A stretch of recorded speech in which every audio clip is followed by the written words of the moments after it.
Hello, and thank you for joining us for today's broadcast. This broadcast is a product of Shry Media, LLC.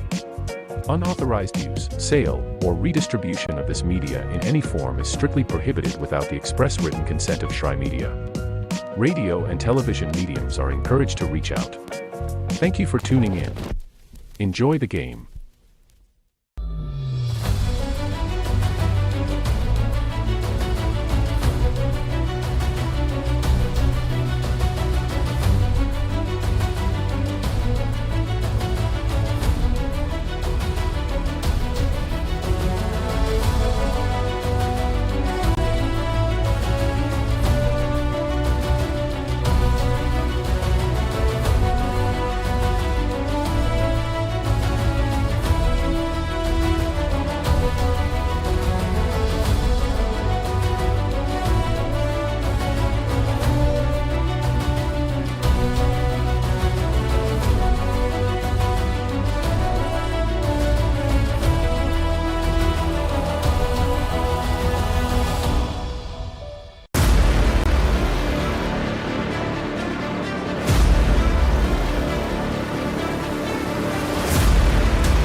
The story of the United States has been written for centuries.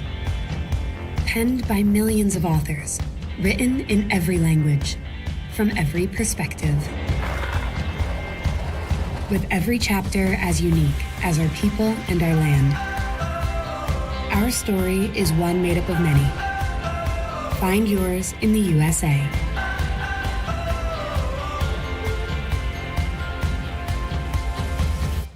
In life, things aren't scripted. If you're an athlete, we need people like you and translate those skills to officiating. You can get a lot out of it. It happens in every town, in every game. We never have a perfect game, but the rewards always outweigh the negativities.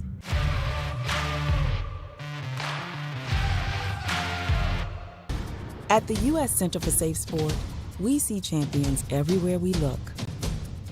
In every sport, on every court, we're building a foundation to ensure all athletes are safe, supported, and strengthened. At the U.S. Center for Safe Sport, ending abuse is not just our job. It's our promise.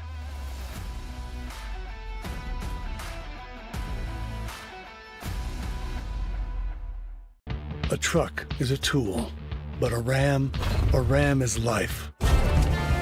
Yeah, it's the wipe the sweat off your brow sort of life. But it's also the let's load up the ATV's life. The my kids play way too many sports life. The let's find a secret spot to fish life. That looks nice. Innovations, comforts, and powertrains built to power all the lives you live. Ram.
Let's go all out.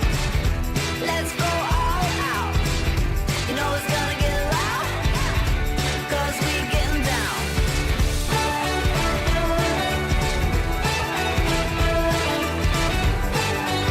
Your vacation is now playing in Tennessee. For every generation, it has started with the call to serve. Discovering the purpose and the belonging earned with the title. Learning to dig deep and push through adversity together. Defending our nation and its people. It is a life of great worth and reward. But Marines are never really finished serving. Their commitment comes full circle, visible in communities across our country. This is Semper Fidelis, always faithful, always Marine, marking a path for the next generation.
The Southeast Sports Network, your free ticket to front row sports action. From heart-pounding football showdowns to thrilling basketball games, experience every moment live, all from the comfort of your home. Your favorite athletes, broadcast in real time and on demand. It's not just streaming, it's your front row ticket to the best of Southeastern sports. And the best part? It's absolutely free. Don't miss a moment of your favorite teams. Join us now at the Southeast Sports Network. The Southeast Sports Network, your front row ticket to live sports.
Welcome to the new era of brand promotion. Are you trying to find a way to make a splash?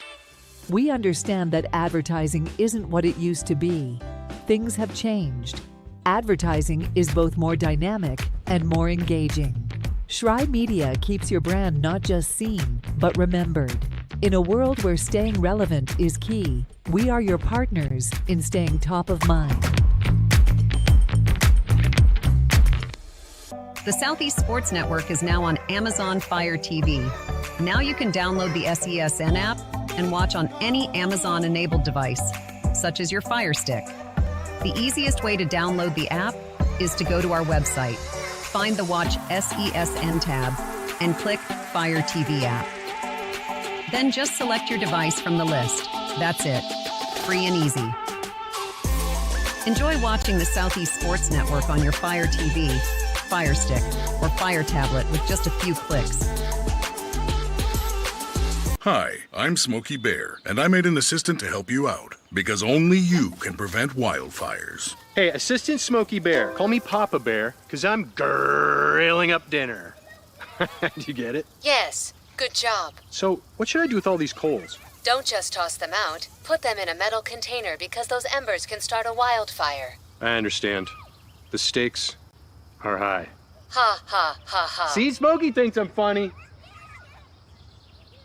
I got involved in officiating volleyball 8 years after I played Division I in college. Saying yes to volleyball officiating will give you the privilege to be a part of one of the most exciting sports around. I'm a speaker, A builder. I coach, culinary arts, auditor, a firefighter. For anyone contemplating becoming a volleyball official, just go for it. take the plunge, open the door. Say yes to officiating. Learn more about how to get involved at sayyes2officiating.com. The rhythmic sound of more than 500 cascading waterfalls. The endless echo of more than 10,000 caves. The serene silence of 1,000 miles of wilderness trails. The next time someone tells you to get lost, consider it an opportunity. Your vacation is now playing in Tennessee.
You're ready to reconnect, to discover, to explore a Georgia that always has more stories to share and views to admire.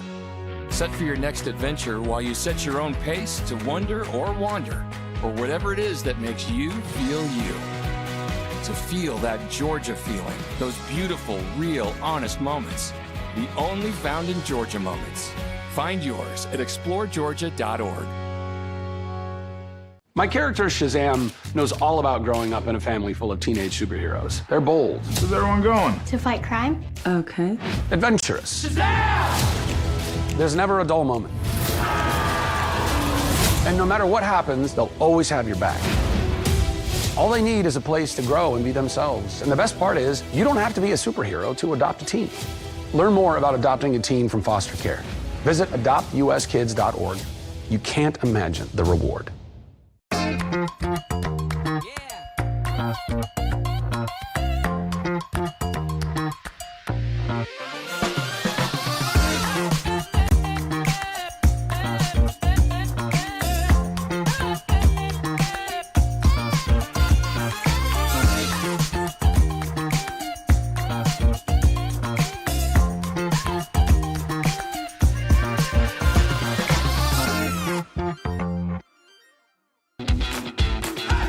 Welcome to SESN, your ticket to the front row of the sports world, covering local, regional, and national events.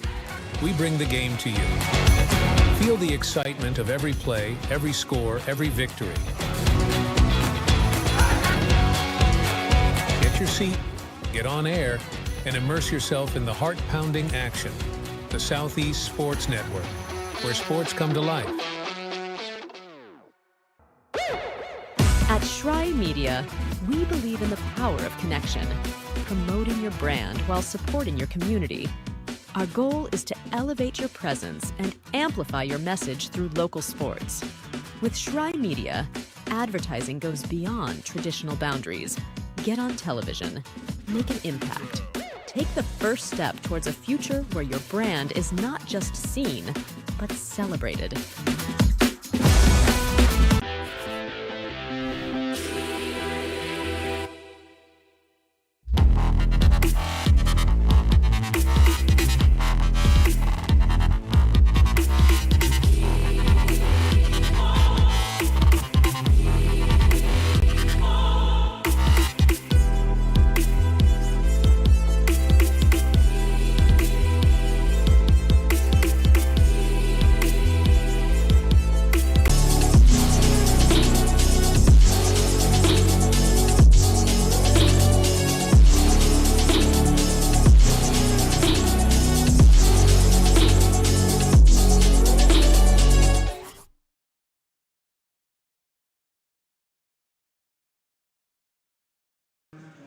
Hey, good morning, baseball fans. Welcome back to Hunter Wright Stadium here in Kingsport, Tennessee. Continuing coverage here on the Southeast Sports Network of the 2024 NAIA National Baseball Championships. This is the Kingsport bracket. We begin day 3 this wet Wednesday morning here in Kingsport. Well, we've got baseball for you here at Hunter Wright Stadium. And we have an elimination contest up first here between the Columbia College Cougars and the Weber International Warriors, and we're already underway here in Kingsport. First pitch was a swing and a miss. The second one is a strike 2 on Weber catcher Cameron Carroll, who's leading it off. Carroll will lead it off. Joseph Becker in center field, and Ryan Riccio at first. That pitch floats down and away, 1-2. Tyron Milner will be your third baseman for Weber. In the fifth spot, Brody Neviker. Jarrett May, the designated hitter, hits 6th. Then comes shortstop Richard Rodriguez. Ian Coleman will be in right field, and Gabriel Cruz will be at second. The 1-2 pitch misses, ball 2. On the mound for Columbia College is Cam Dohan, a left-hander, who's got a 2-2 count here to Carroll. Carroll hits it down the left field line, and making a one-handed grab out there is Caden Nicoletto for the Cougars. So Carroll flies out to left. Dohan on the mound for the Cougars. Indy Stanley behind the plate. Tyler Wren is at third base. Devin Lopez at short. Nick Fleckenstein is at second base. Braden McGinnis at first. In center field, David Dale, flanked by Braden DeSoni in right and Caden Nicoletto in left. First pitch here to Joseph Becker is in there for strike one.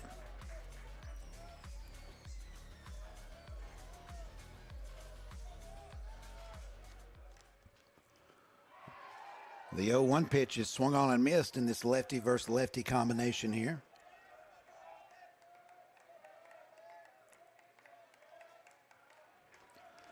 Dohan on the year at 2-3 record-wise. The 0-2 pitch just misses downstairs.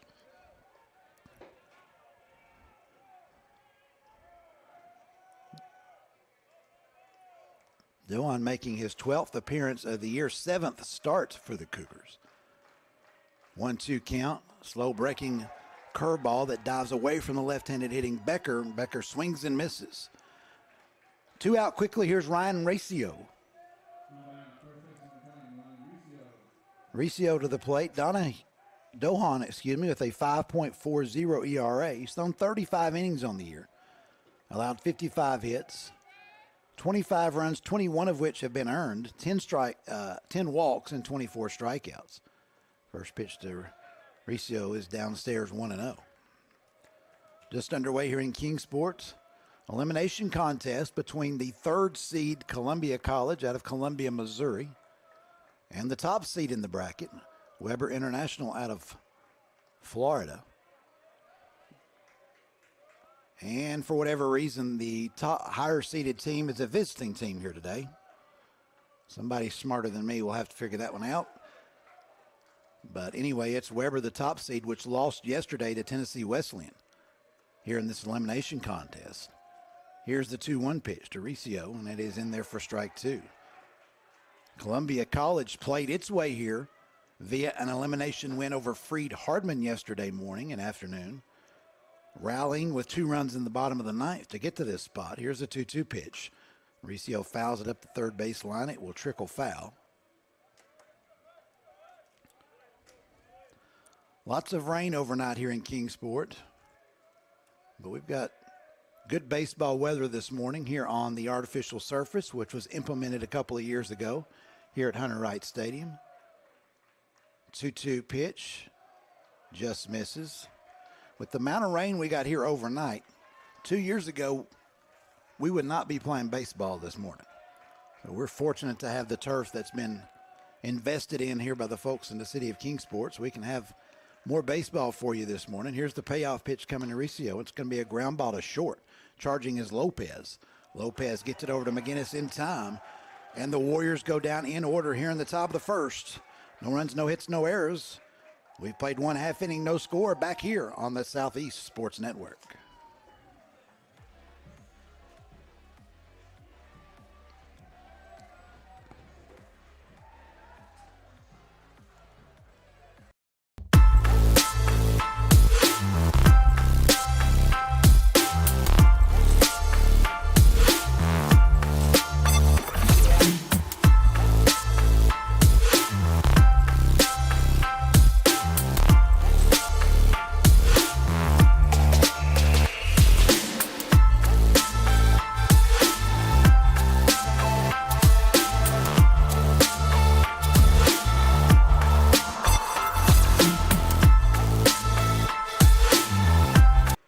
Back here at Hunter Wright Stadium, bottom of the first we go for the Columbia Cougars.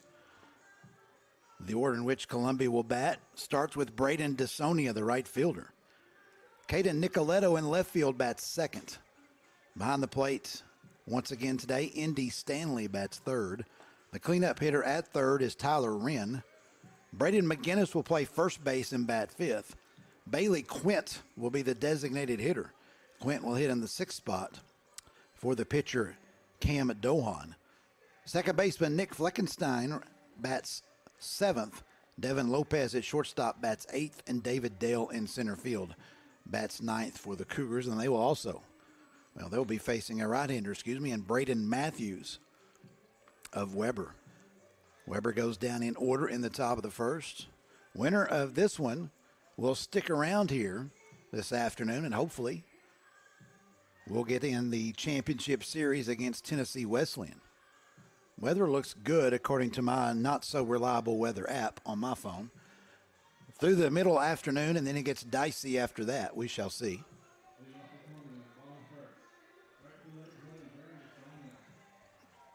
Braden DeSonia steps in with a .337 average, 68 base hits, and 202 at-bats now. On the season for DeSonia, 74 runs scored, 9 doubles, 4 triples, 12 homers, and 45 driven in.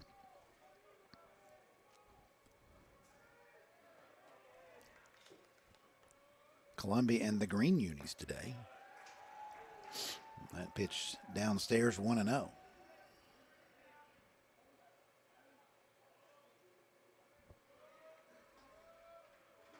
Actually, it's check that.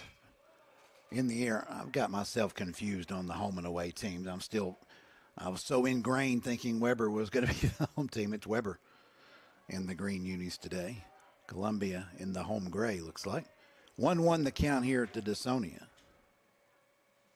That's down and away, 2-1.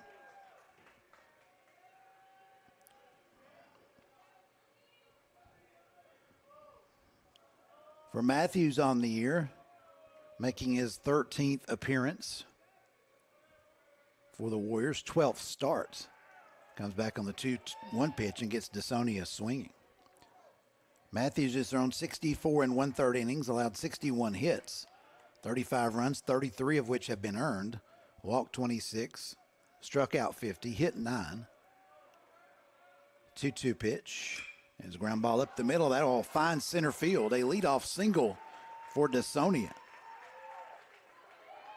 And an early base runner for the Cougars.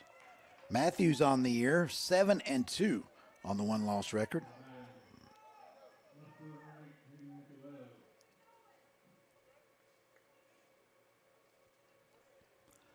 Matthews sports a 4.62 ERA. The whip at 1.35. Here's Caden Nicoletto. Nicoletto at 4.16 on the year. 84 hits and 202 trips. Nicoletto ground ball. That's going to go right up the same spot into center field. DeSonia will round second, take a look at third, and hold up. And 2 on, nobody out for the Cougars here in the bottom of the second. Here's catcher Indy Stanley.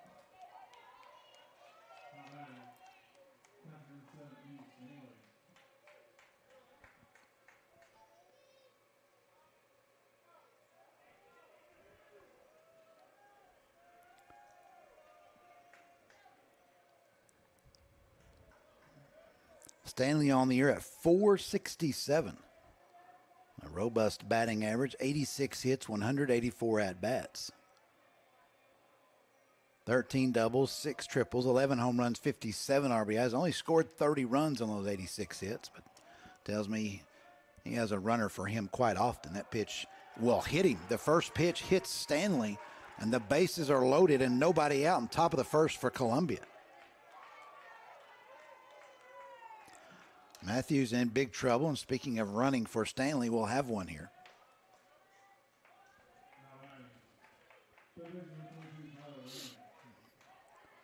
Same runner that ran yesterday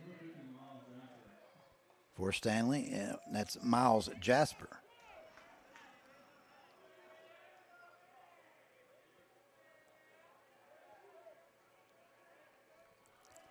So the bases are full. The batter is Tyler Wren.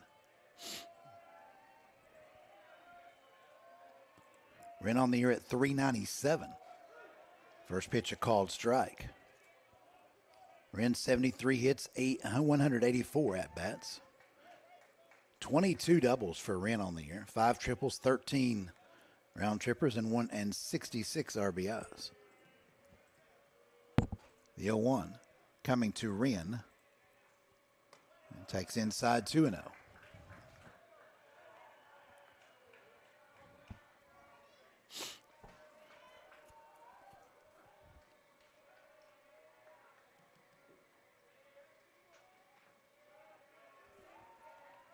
1-1 Matthews to the stretch. The pitch to Wren is hit in the air to the left field. moderate depth. Brody Neviker will make the catch, and there will be no tag at third from DeSonia. So a fly out to left by Wren is the first out, and here is Braden McGinnis. McGinnis at .313 on the campaign. 52 base hits, 166 at-bats, 41 runs scored. 15 doubles for McGinnis. No homers, 16 home runs, which is tops on the club, and 57 driven in. So bases loaded, 1 out for McGinnis.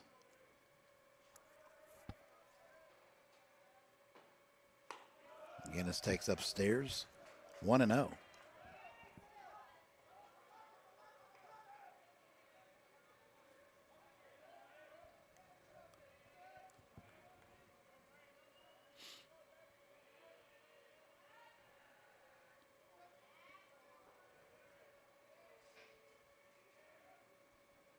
Coming. McGinnis slices it foul out of play down the right side.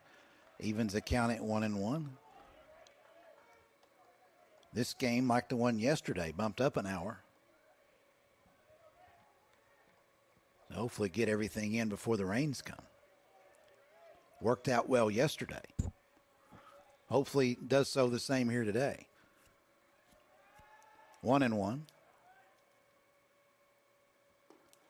Down and away.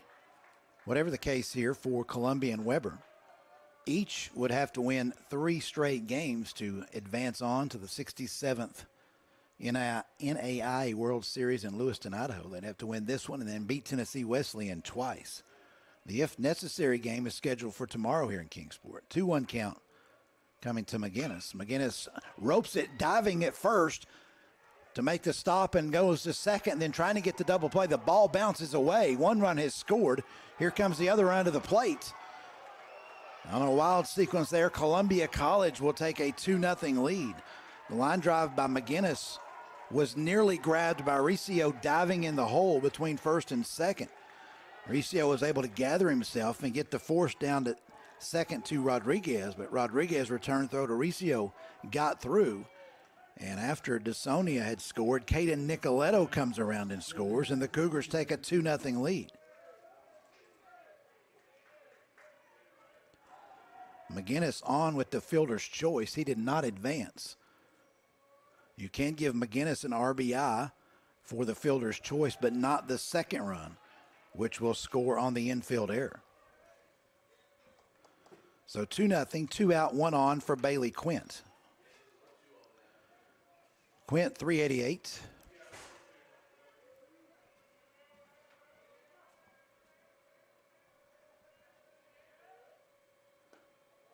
Quint takes strike 1, 1-1. Quint, 33 for 85 on the year. That 388 clip, 7 doubles, a triple, 2 home runs, 18 driven in.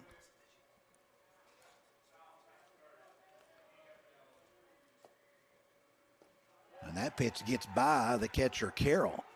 And scampering down to second will be McGinnis. Carroll unable to glove it on the backhand side. And so McGinnis down in scoring position for Quint.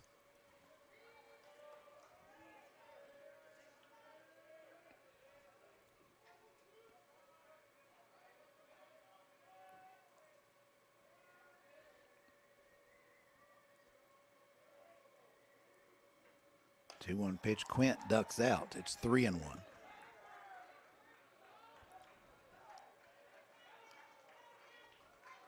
Columbia started the tournament losing to Tennessee Wesleyan with a count of 2-0.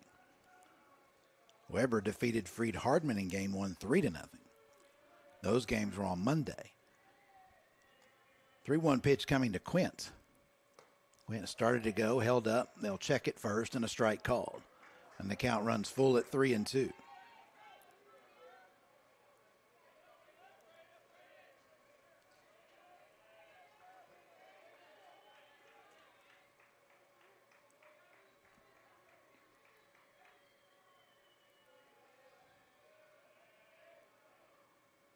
To Quint. That will float outside, and so Quint is on with the free pass. 2 on, 2 out for Nick Fleckenstein.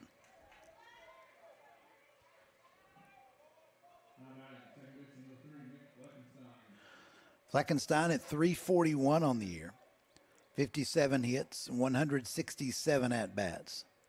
43 runs scored, 8 doubles, a triple, 14 home runs. Nope, excuse me, 0 home runs, 14 RBIs. I went crooked on my columns. 14 driven in, Fleckenstein. Chance to add to that tally. First pitch, and it's a bunt up the first baseline. Out to get it is Carroll. Good stop, or good grab by Carroll, and he'll throw out Fleckenstein at first. Athletic move by the catcher Carroll to get Fleckenstein 2-3. In the first for Columbia College, 2 runs, 2 hits, 1 error. Cougars will leave 2. We've played 1. Columbia College on top 2-0 right here on the Southeast Sports Network.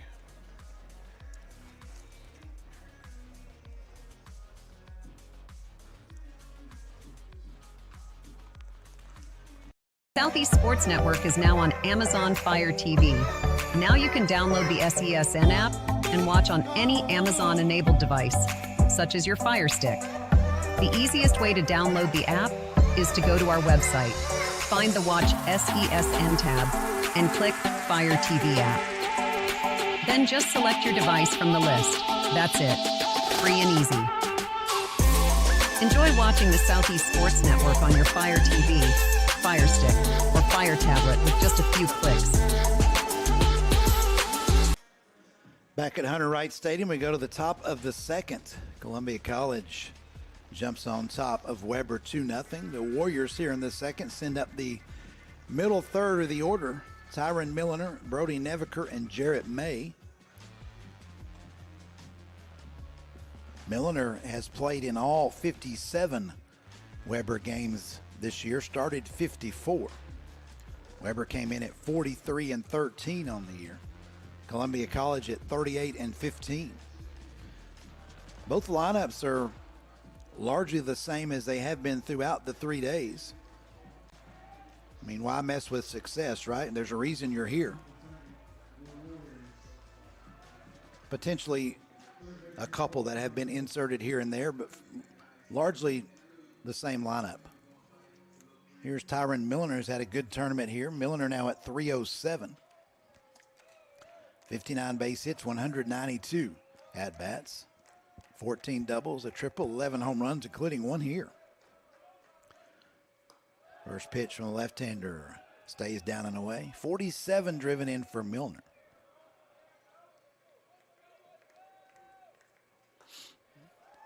And that's a strike called, 1-1.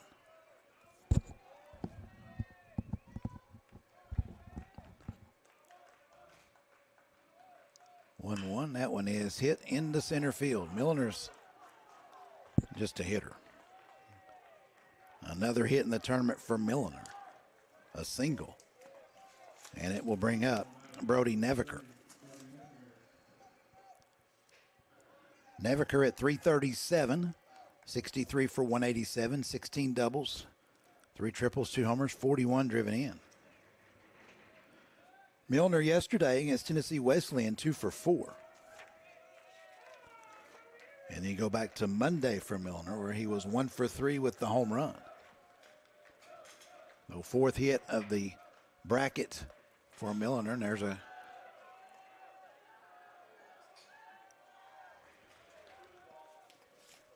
ball 1 to Neviker. And Neviker takes strike 1. 1-1 the count to the Warrior left fielder.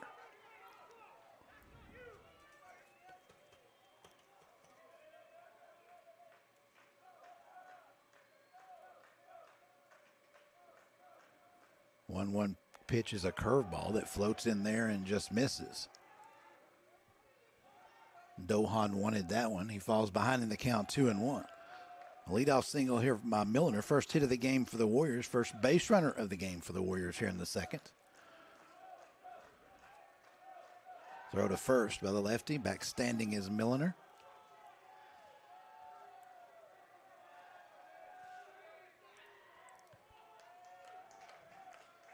It's an active Weber dugout down there, isn't it? 2-1 pitch is lined on the ground to the shortstop, Lopez. He'll flick it to Fleckenstein, and Fleckenstein over to first, and the double play completed by the Cougars. 6-4-3 on the twin killing. We have some slick fielding shortstops in this bracket.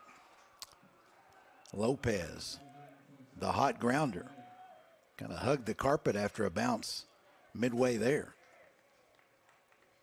And the easy double play turned by the Cougars. 2 outs, nobody on for Jarrett May. First pitch swinging.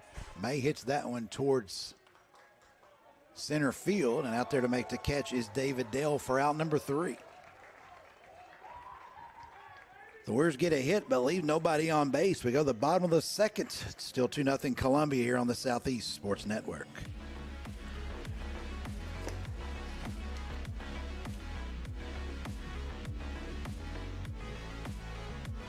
Southeast Sports Network is now on Amazon Fire TV. Now you can download the SESN app and watch on any Amazon-enabled device, such as your Fire Stick. The easiest way to download the app is to go to our website, find the Watch SESN tab, and click Fire TV app. Then just select your device from the list. That's it. Free and easy. Enjoy watching the Southeast Sports Network on your Fire TV, Fire Stick, or Fire tablet with just a few clicks. Bottom of the second here at Hunter Wright Stadium in Kingsport. Columbia to the plate. Will send up 8, 9, and 1. Devin Lopez, David Dale will go back to the top for Braden DeSonia.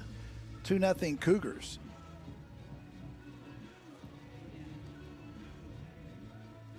Lopez, the shortstop, which rolled the double play over in the top half to the plate now. At 327 for Columbia. Lopez has also played in all 53 games played for Columbia, this being number 54. Starting assignment in all but one for the Cougars. Lopez, a 327 hitter, 58 hits, 171 at-bats, 28 runs scored, 12 doubles, a triple, 3 homers, 37 driven in for Lopez. And Matthews. First pitch to Lopez is a strike called.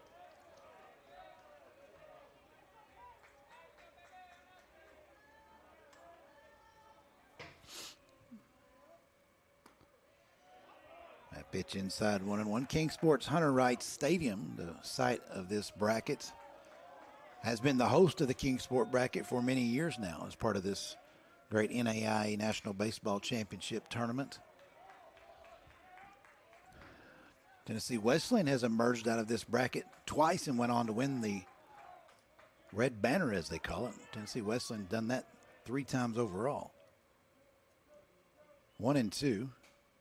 That one hit on the ground, and it will be a foul ball. Wide at third. Milner dove for it. To say I don't have a clear view of that play is an understatement.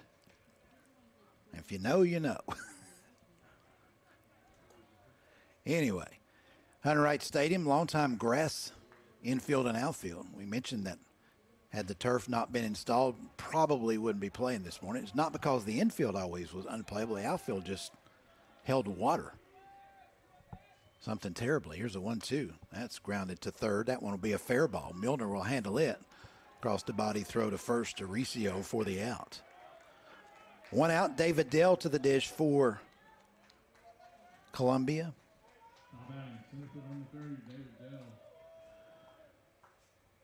Dell at 49 hits, 134 at-bats, the 366 average for the 9-hole hitter.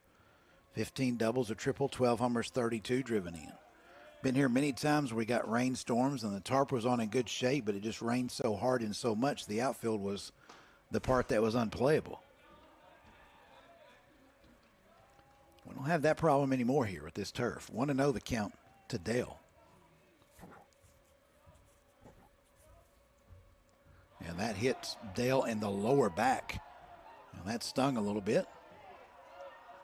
Dale will try to act like it didn't as he trots to first. Second batter of the game that Matthews has plunked. Dale wears that one back to the top of the order we go for Braden DeSonia. Dasonia single and a run scored in the first. This facility, you may be able to see there the logo, the Kingsport Axemen logo. That's now a college wooden bat league. That will be here 1st of June. And that one's flared towards left field. Neviker over towards the line. And it's going to rattle around in the corner. It will fall in the corner. And cruising into second with a double is Dasonia, and the Cougars are in business again here in the second.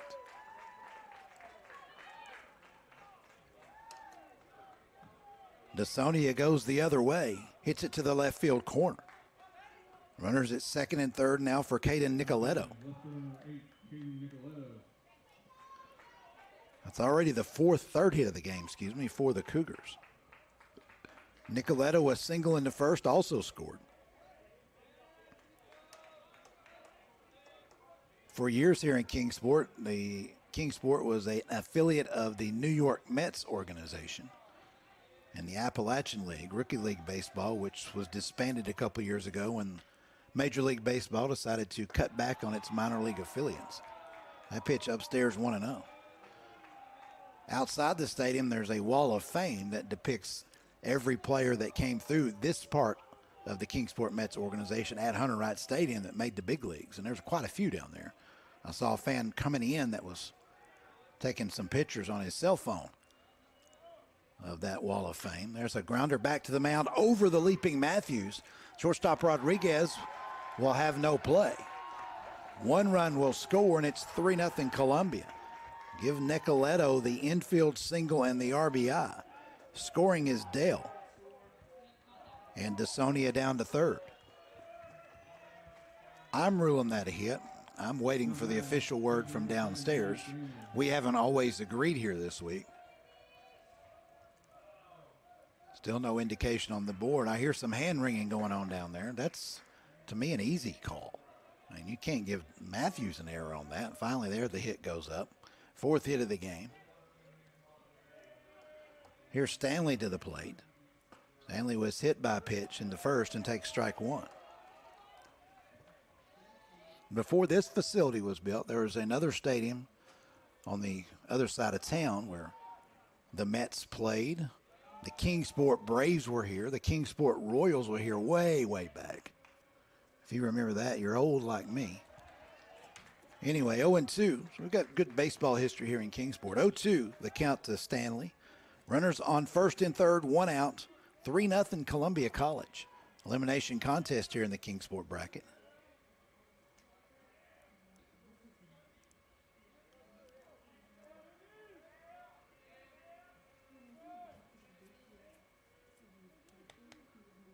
Oh, 2, and Stanley swings and misses. So Matthews comes back and gets Stanley. Frustrated is Stanley that he can't get a ball in play with a runner at third and less than 2 outs. Here's Tyler Wren. A fly ball to left in the first.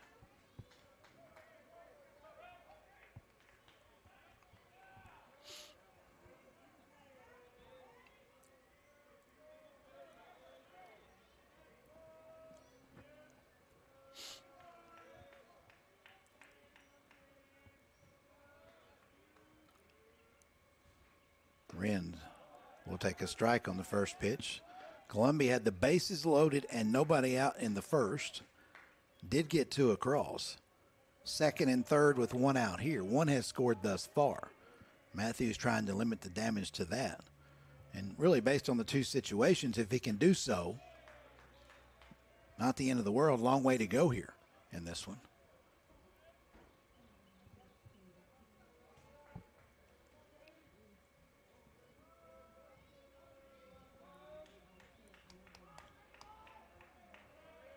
Matthews a 1-1 coming to Wren.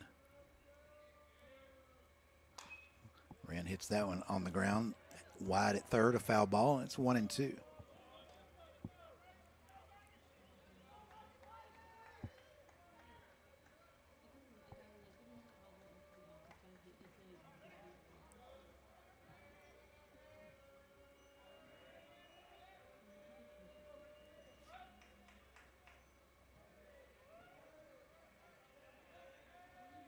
One and two.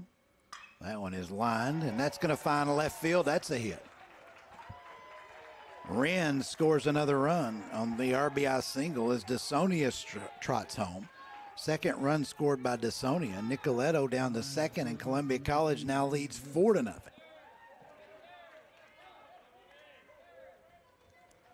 Inning continues for Braden McGinnis.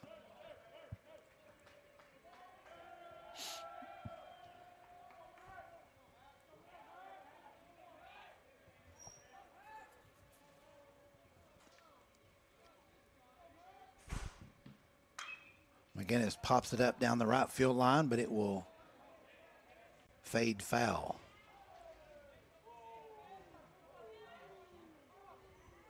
Weber down 4-0 with Matthews giving up 4 runs on 5 hits. Still no activity down there in the Weber bullpen.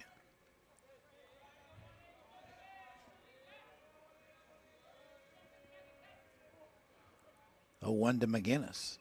Fouls it straight back.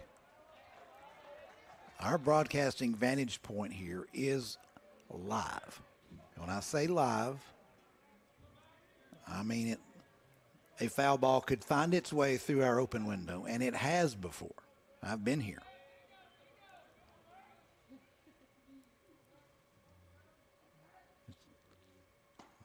And there's strike 3 called. So Matthews gets McGinnis looking. That does it here in the second. Columbia College 2 runs on 3 more hits. The Cougars will leave 2 more on base. 4-0 through 2 by Hager on the Southeast Sports Network.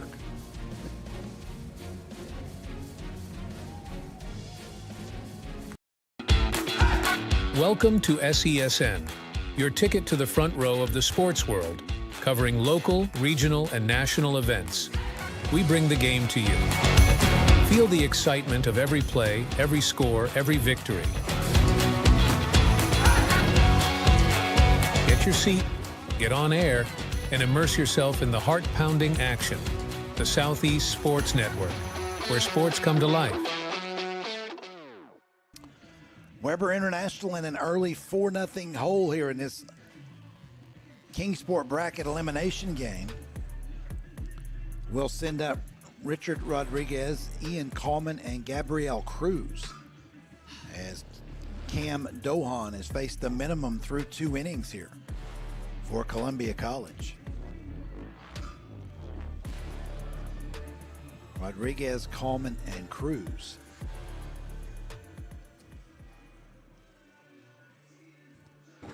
Rodriguez, a .281 hitter, will come to the plate first.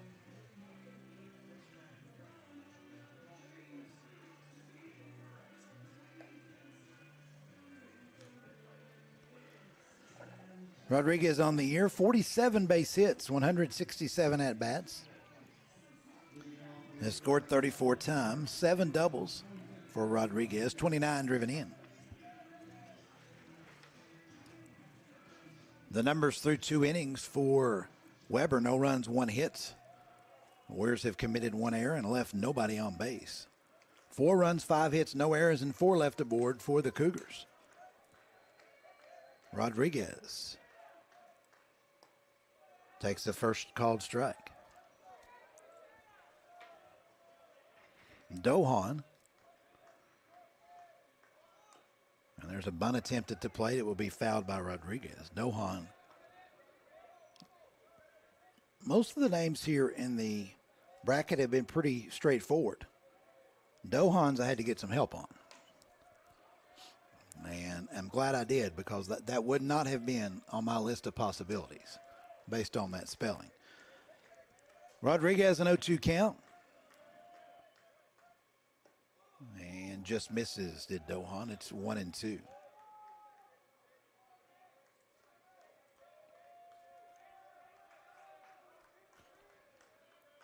One-two pitch, fouled away. Slicing line drive.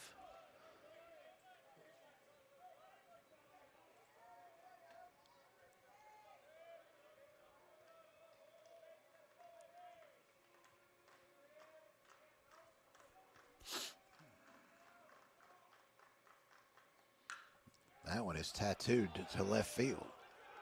And that's going to fall in front of Nicoletto for a leadoff single. Second straight leadoff single for Weber. Milliner led off with the single in the second. He was erased on the double play.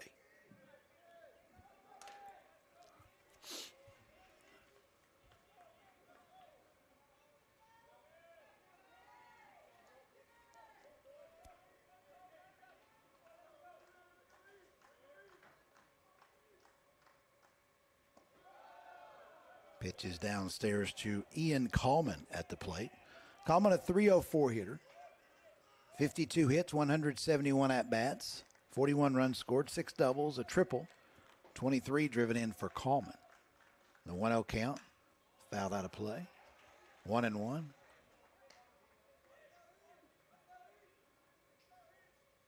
Wind is pretty much non-existent here, not a factor here at Hunter Wright Stadium. It's the flag in right center field, by the way, is at half mast. What's today? I've missed something. 1-1. We'll ask about that between games, maybe. 1-1.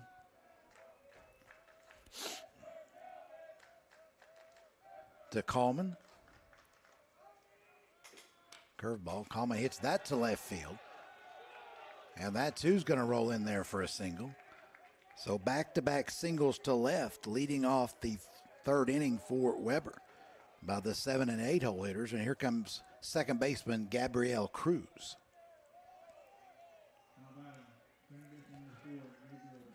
Cruz, a 293 hitter, 55 hits, 188 at-bats, 36 runs scored, 5 doubles, 2 triples, 36 driven in for Cruz.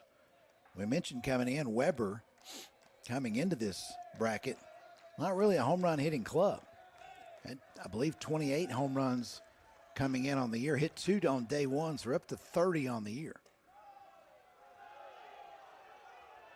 And the first pitch from Dohan is inside and low, 1-0 here to Cruz.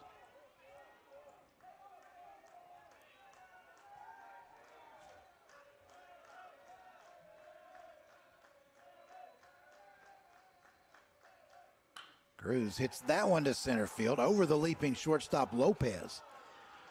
Runner at second, Rodriguez had to hold to make sure that Lopez did not come down with it. 3 straight singles starting to third. The bases are loaded, nobody out for the Warriors. Back to the top of the order we go for catcher Cameron Carroll.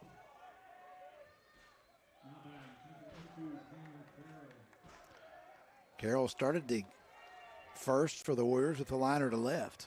He's 0 for 1. Bases loaded, all on singles. 4 hits suddenly now in the game for the Warriors.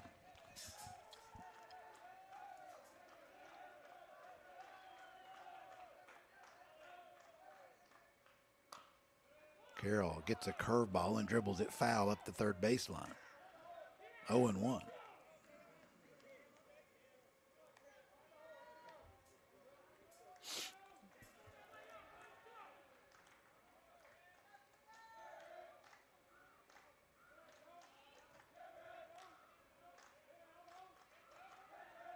Here's the 0-1. Another curveball and a beauty in there from Dohan. It's strike 2 to Carroll.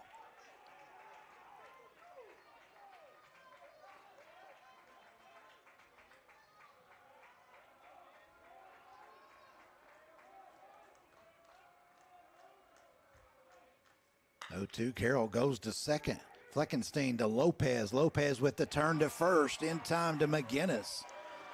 A run will score, but it's a big 4-6-3 double play turned by the Cougars, their second double play of the game. They'll trade the double play for the run. Rodriguez scores from third. Coleman to second. Cruz out 4-6. Do not credit an RBI to Carroll. You do not get credit for an RBI when you hit into a double play. So the run scores. It's 4-1. Runner at third is Coleman, and Joseph Becker, the batter, who struck out swinging in the first. First pitch down and away, 1-0.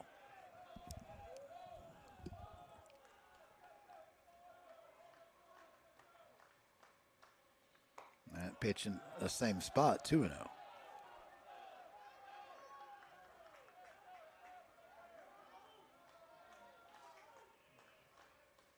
2-0 curveball way out in front was Becker, and it's 2-1.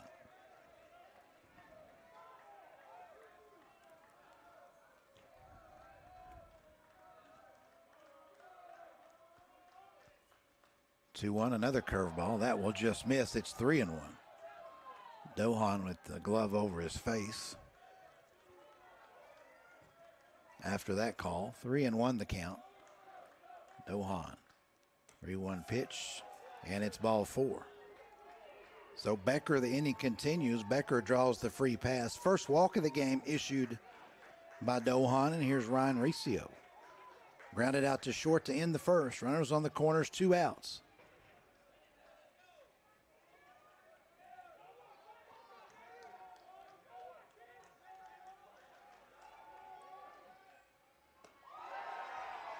Actually, that was not ball 4. Somehow he got screwed up on the count on the board, and so Becker ends up striking out. Scratched the walk. Becker strikes out. And that does it for the Warriors here in the third. Warriors do get 1 run on 3 hits.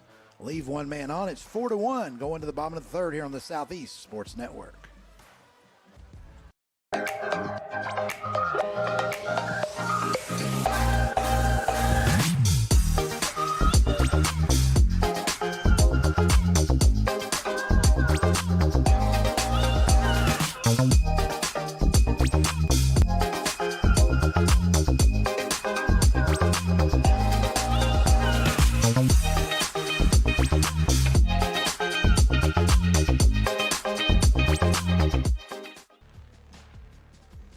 Bottom of the third we go, 4-1. Columbia College on top, and Columbia will send here to the dish. In the top of the third, 6, 7, and 8. Bailey Quint, Nick Fleckenstein, and Devin Lopez.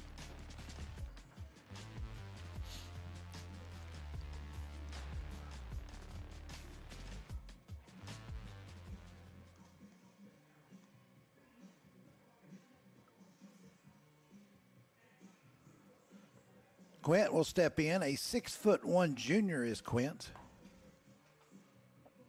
out of Pilot Grove, Missouri. Pilot Grove High School. Started his college ball at North Central College. Quint drew a walk in his first plate appearance.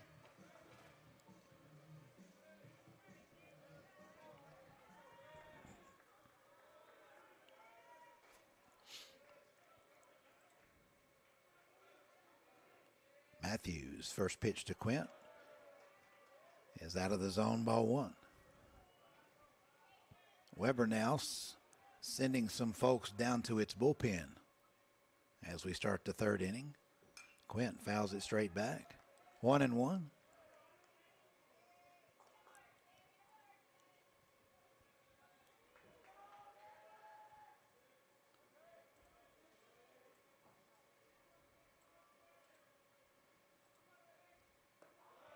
That one floats down and away. 2-1 to Quint.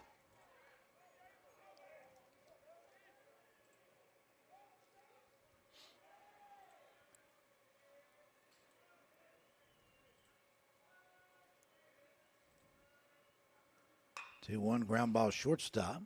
Rodriguez. Easy toss over to Riccio for out number 1. Nick Fleckenstein to the plate. Fleckenstein in the first tried to bunt his way aboard, thrown out by the catcher Carroll. Fleckenstein, we mentioned, a 5'10" junior out of Iowa City High School. Iowa City West High School. Strike called. Apparently started at the University of Science and Arts of Oklahoma. Here's the 0-1. So much movement amongst college athletes these days, certainly NAIA level, no exception. Here's the 1-1. Downstairs, 2-1 the count.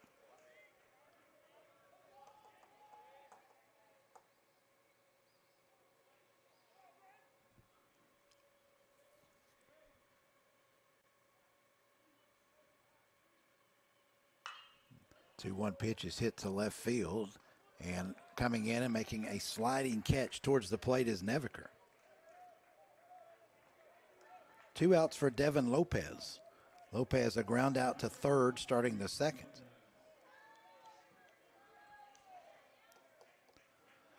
Lopez, a 5'11 senior out of San Bernardino, California.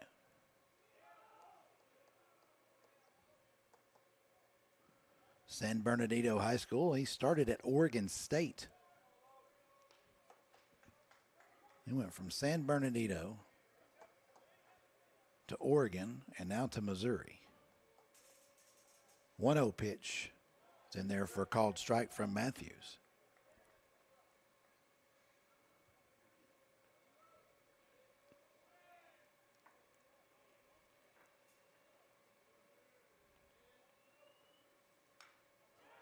That one fouled back. 1-2.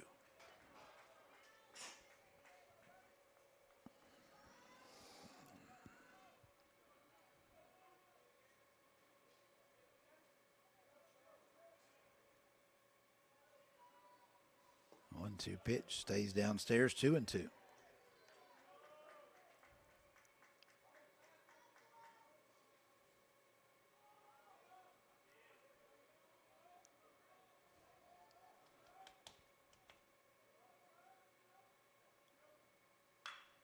Two pitch in the air to center.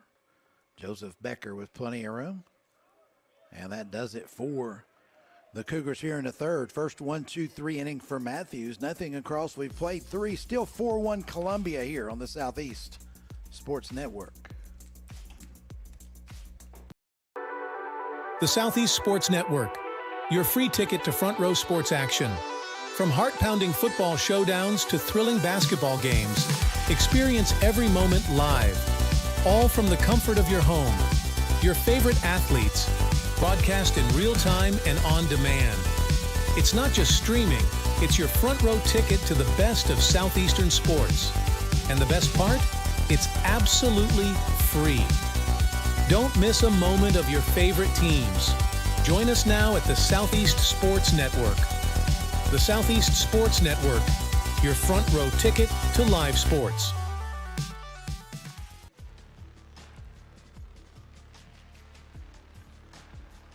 Bottom of the third here at Hunter Wright Stadium in Kingsport, Tennessee. Top of the fourth here at Hunter Wright Stadium. In a 4-1 game led by Columbia. Weber International will send up 3, 4, and 5 here. Ryan Riccio, Tyron Milliner, and Brody Neviker.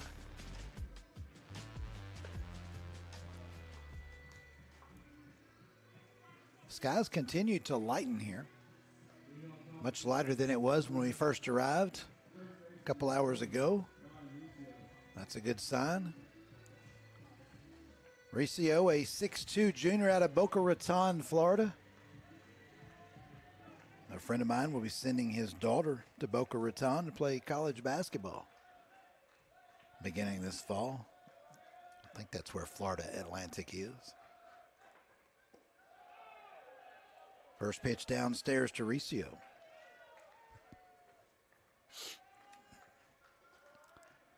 Riccio, a little grounder towards third. Ran up with it, throw to first. In plenty of time to McGinnis.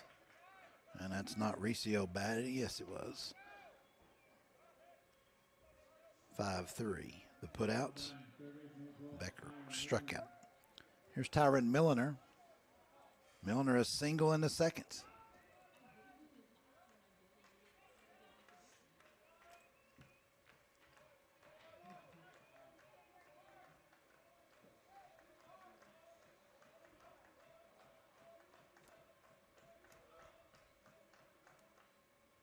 Milliner gets a curveball to begin with and's way out in front. He's down 0-1. Milliner is a 5'10 senior out of Fairburn, Georgia. Started at Lake Sumter State College. Count evens at Milliner 1-1. That one inside 2-1. Milliner, the lefty versus lefty situation here. Lefties have not bothered him this week. 2-1. Milner actually tried to bunt his way aboard and fouled it back. It's 2-2.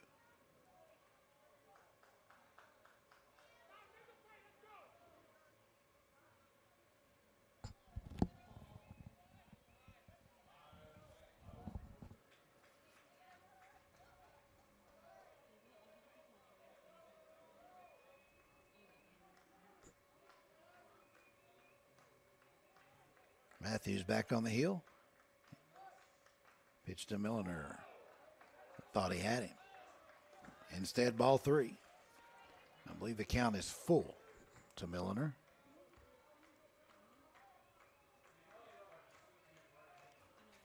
Three-two pitch. Milner turns and hits that one a long way, but foul. Up into the trees beyond the right field fence, but well foul. 3:30 down both lines here at Hunter Wright Stadium. No numbers on the power alleys, but they're way out there. Not as far, though, as dead center at 410. Milner fouls that at the plate. 410 with a blue 20-foot wall out there. And yesterday we had one go over that wall. That was a monster shot yesterday. When you hit one over that blue wall here, you've gotten everything. 3-2 again to Milner. Comes back with the curveball and got him looking. No, he didn't. Ball 4. The catcher, Stanley, thought it was strike 3, and he whipped that ball down to Tyler Wren at third. Instead, it's ball 4, and Milner's on with the one-out free pass.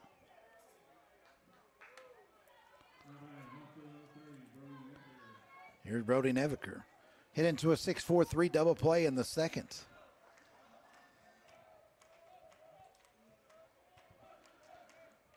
Neviker, 6'6" junior out of Gettysburg, Pennsylvania. Frederick Community College. Takes strike 1.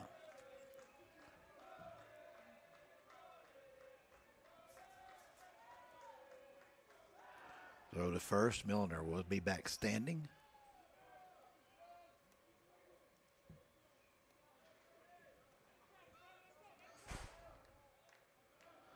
They've thrown over there a couple times with Milner on base. Milner has stolen 11 bases in 12 attempts this year. As the 0-1 pitch is ball 1 to Neviker.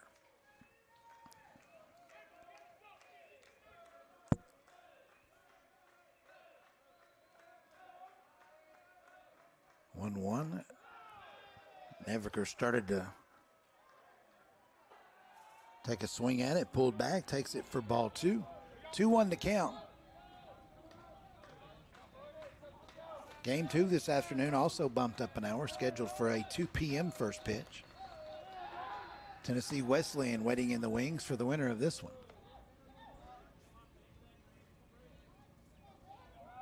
2-1 to count to Neviker. Again, they throw to first. Milner back easily.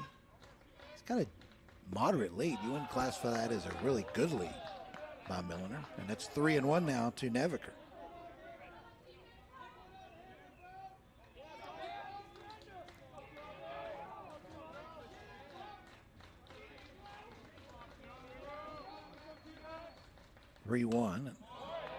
Neviker fouls it off. Have another 3-2 pitch.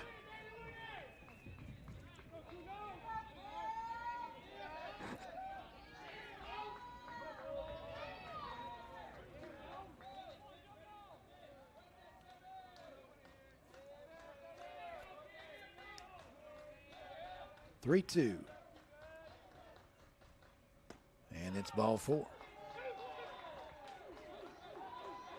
Back-to-back walks issued by Dohan.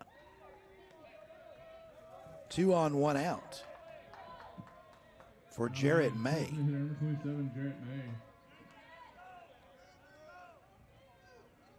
May came into this tournament batting .111, but has produced thus far. Came in today now hitting .134.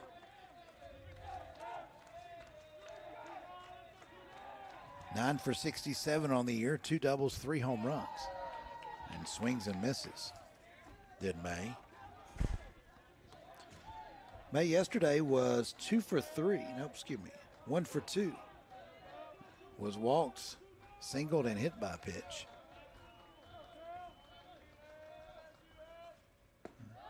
And the 0-1 pitch, it's 0-2 now on the called strike. May on day 1, 1 for 3 and a big home run for the Warriors against Freed Hardman.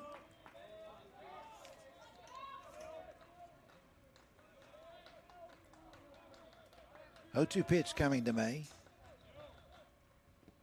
That one stays in and low on his feet. 1-2 the count.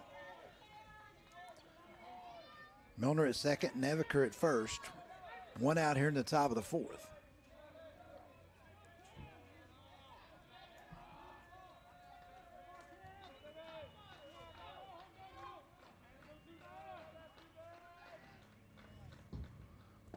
And 1-2 pitch. May will leave that downstairs as well. 2-2.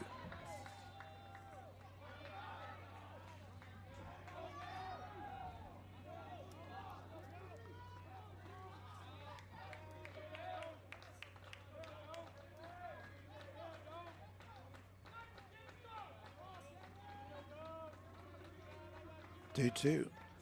Dohan working deliberately here with 2 on and 1 out in the fourth. And the pitch to May is grounded towards short. Lopez will have it. He'll go to third for the force. We've seen Lopez do that a couple of times here this week. Go deep in the hole and make a force out at third. And so Milner out. 6-5. Moving to second is Neviker. On at first is May with the fielder's choice. So 2 on, 2 out for Richard Rodriguez. Rodriguez singled and scored Weber's only run thus far. Rodriguez, 6-foot junior out of Peñuelas, Puerto Rico. Started at the State College of Florida. Takes strike 1.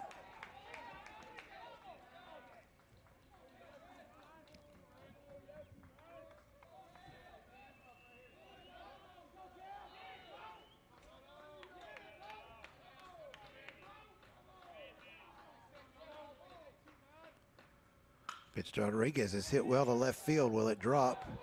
It will. In front of Nicoletto. Nicoletto throw the plate not in time to get Neviker from second, and it's 4-2. The RBI, second hit of the day for Rodriguez. Now batting, right fielder number 24, Ian Coleman. And he continues for Ian Coleman.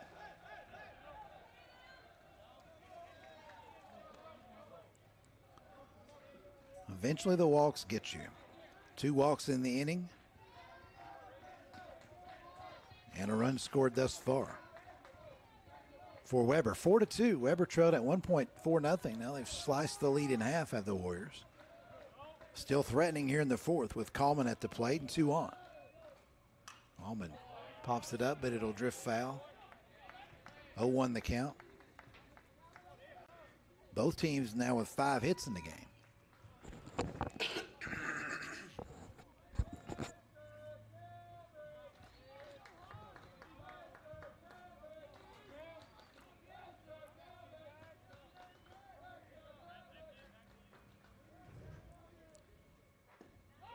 A 1 pitch stays down and low. 1-1.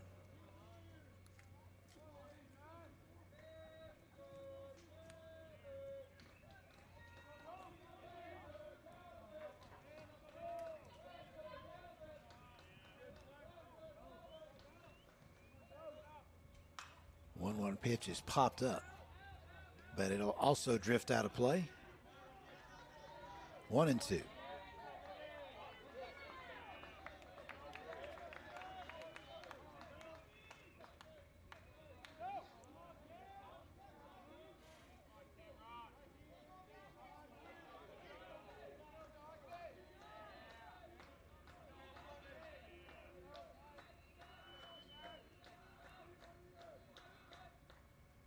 Coleman hits the 1-2 pitch in the air. Short right center field. Coming over, right fielder Braden DeSonia gets there in time for the third out. In the fourth for Weber, 1 run, 1 hit. The Warriors leave 2 aboard. We played 4. It's 4-2 Columbia right here on the Southeast Sports Network.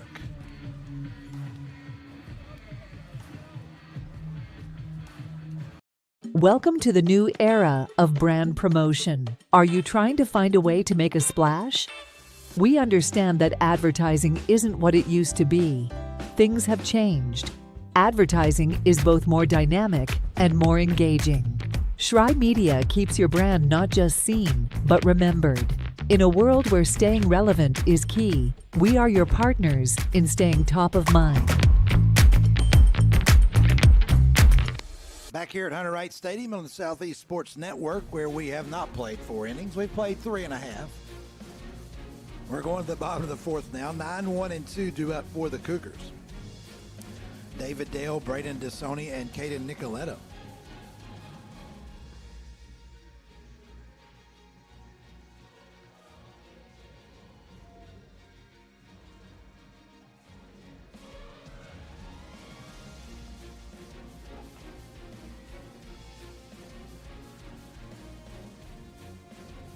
Dale in the second. His first plate appearance resulted in a hit by pitch and a run scored. Columbia scored 2 in the first, 2 in the second. Weber has answered with 1 in the third and 1 in the fourth. Dale, a 6-foot senior out of Jefferson City, Missouri, Blair Oaks High School.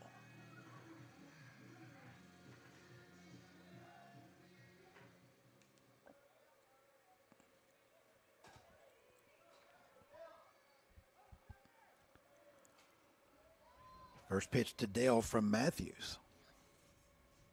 His hit on the line to center field and pretty deep. Becker going back. Becker still going back, and he ran it down. Becker ran it down just short of the warning track. That's got to be some 400 feet away from home plate. Dale takes a look out there on his way to the dugout. A long fly ball out for Dale. Out number 1. Back to the top we go for Braden DeSonia. DeSonia, a single, a double, and 2 runs scored.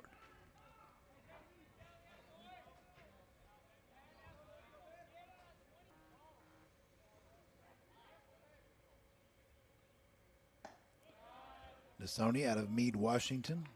Mount Spokane High School. 1-0 count to DeSonia.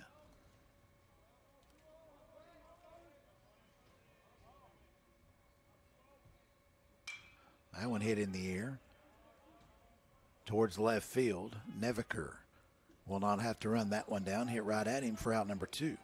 6 straight now retired by Matthews. Now batting, left fielder number 8, Caden Nicoletto.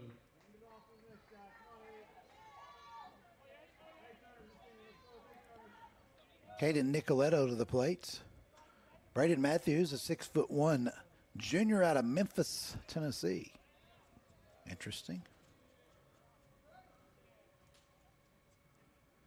Nicoletto is 2 for 2 as well with 2 singles, but swings and misses a big cut at the first one.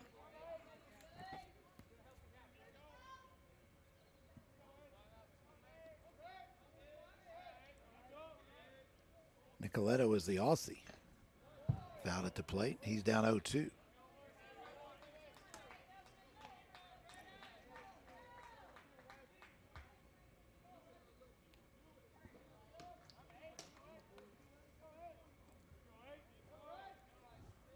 (0-2) count to Nicoletto. Hit off the end of the bat, foul down the third base line. Nicoletto was single in the first, an RBI single in the second. Scored on the game's only error in the first.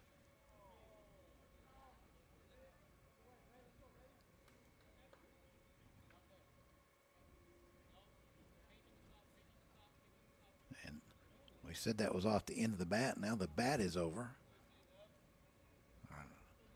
With Nicoletto over towards the Columbia dugout. And he's going to have a new piece of equipment.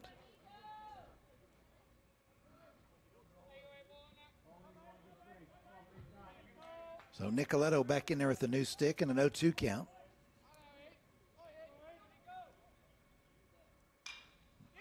That one hit down the left field line and pretty well hit too. Going over Neviker. Neviker can't get there, and strolling into second is Nicoletto with a 2-out double. Nicoletto went to get the new bat. Didn't even really take a practice swing and stroked a double to the left field corner. Third hit of the game for Nicoletto. First extra base hit. And he continues for Indy Stanley.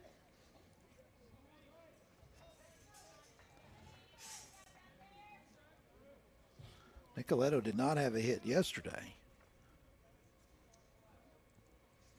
And in the first game of the tournament went 1 for 4 against Tennessee Wesleyan. So he's got 4 hits in the bracket. Stanley 0 for 1 was hit by pitch in the first, struck out in the second, and takes ball 1.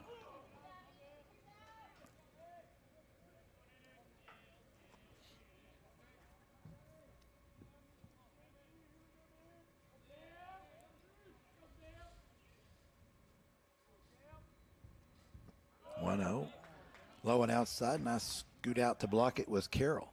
2-0.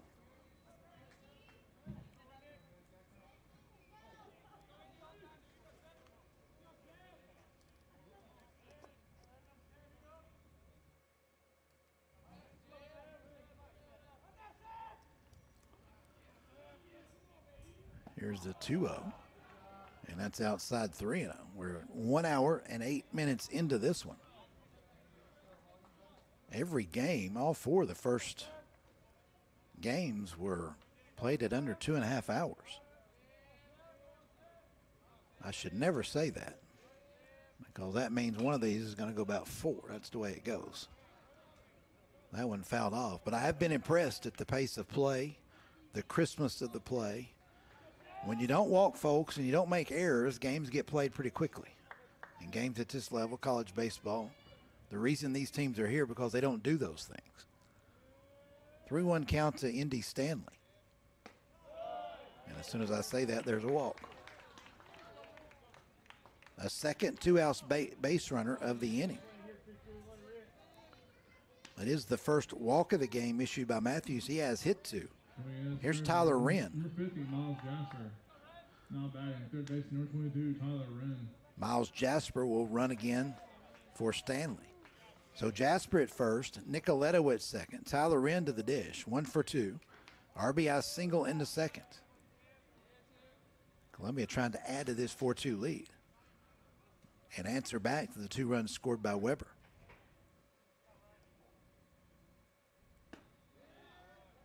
There's a strike call to Wren.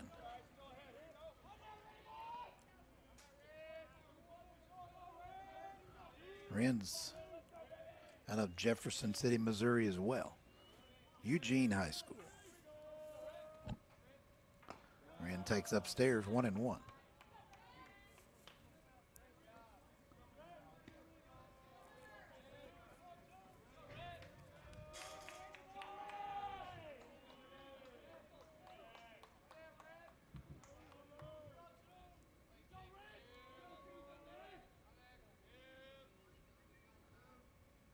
Wren leaves the first the 1-1 pitch alone, but takes strike 2.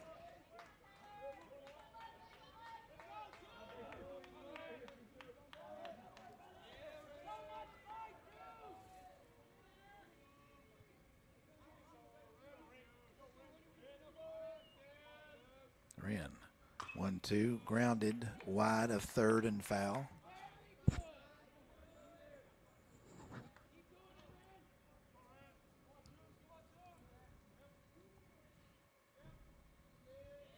So another 1-2 pitch coming to Tyler Wren.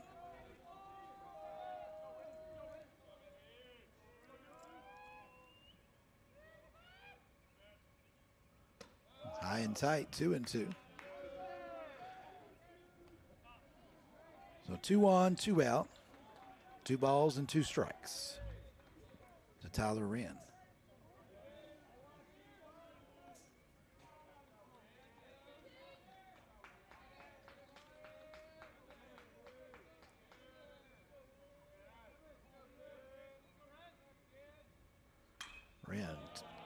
will do it again as he fouls it out of play.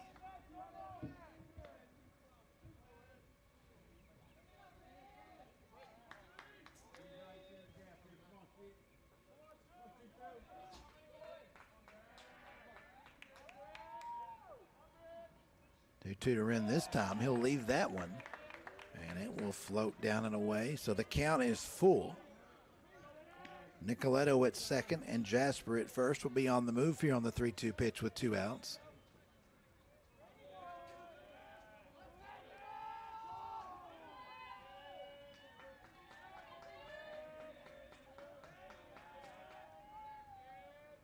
There they go, and it's strike 3 called to Wren. Wren looks at strike 3. That does it for the Cougars here in the 4th. No runs a hit. They leave 2. And now we've played 4 complete. 4-2 Columbia here on the Southeast Sports Network.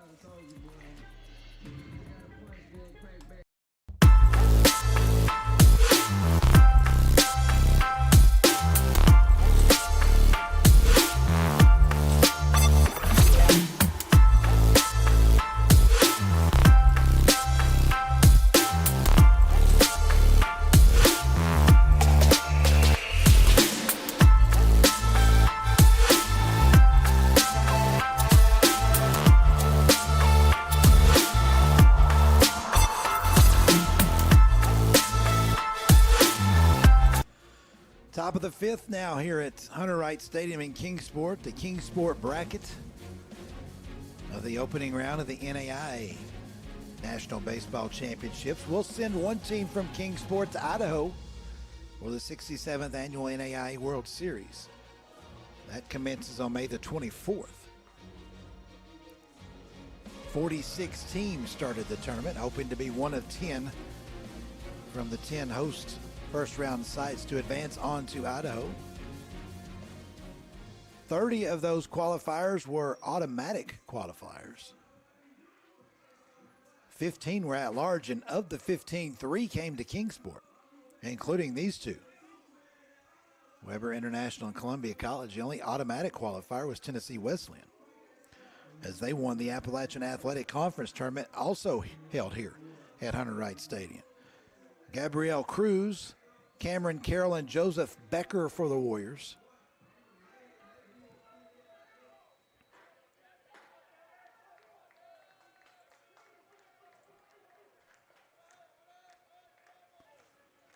Cruz, a Puerto Rican, 6-foot junior. First pitch to Cruz is ball 1. Numbers through 4 innings. For Weber, 2 runs, 5 hits, 1 error. And that's taken, called strike 1 by Cruz. The Warriors have left 3 on. For Columbia, 4 runs on 6 base hits, no errors, and the Cougars have left 6 on. They left 2 in the first, 2 in the second, and 2 in the 4th.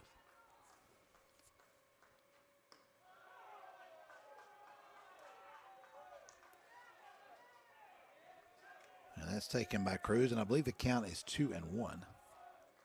Yes, 2-1 count to Cruz. Now 2-2. Kingsport's been the host city for this opening round for many years now.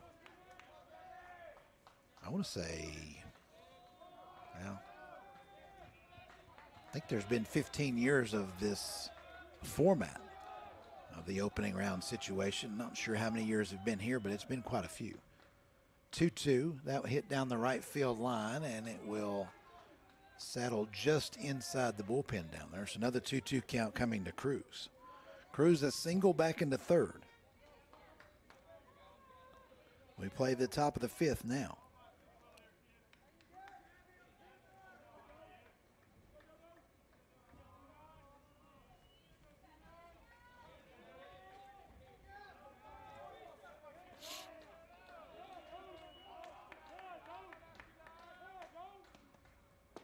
Curveball, a beauty from Dohan.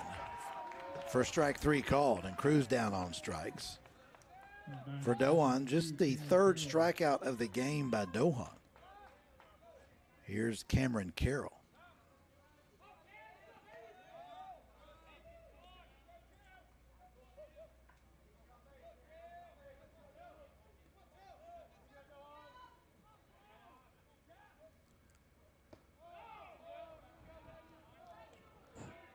pitcher Dohan for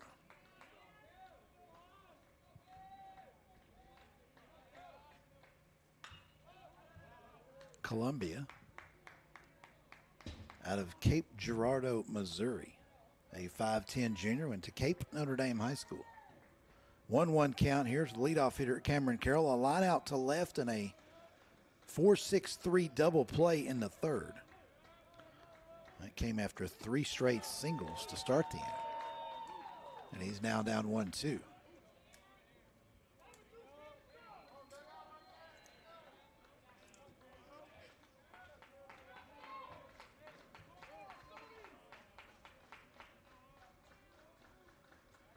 One, two, and I think Dohan thought he had him there, but instead ball 2.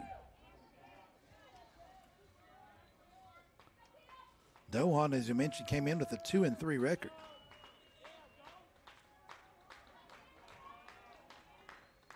Two-two pitch. That one hit towards right.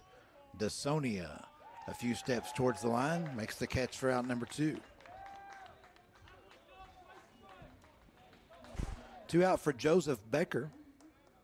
Tough day thus far for Becker. Has struck out twice. Once in the first, once in the third. Now batting center fielder number 9, Joseph Becker.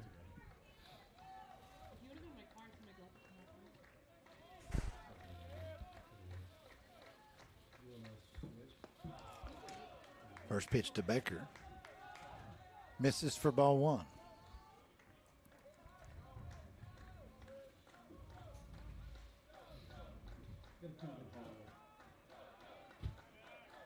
One-0 delivery on a line to center field, but right at David Dale, who circles it for out number 3. Nothing across for the Warriors. We're halfway home here in this one. It's 4-2 Columbia right here on the Southeast Sports Network.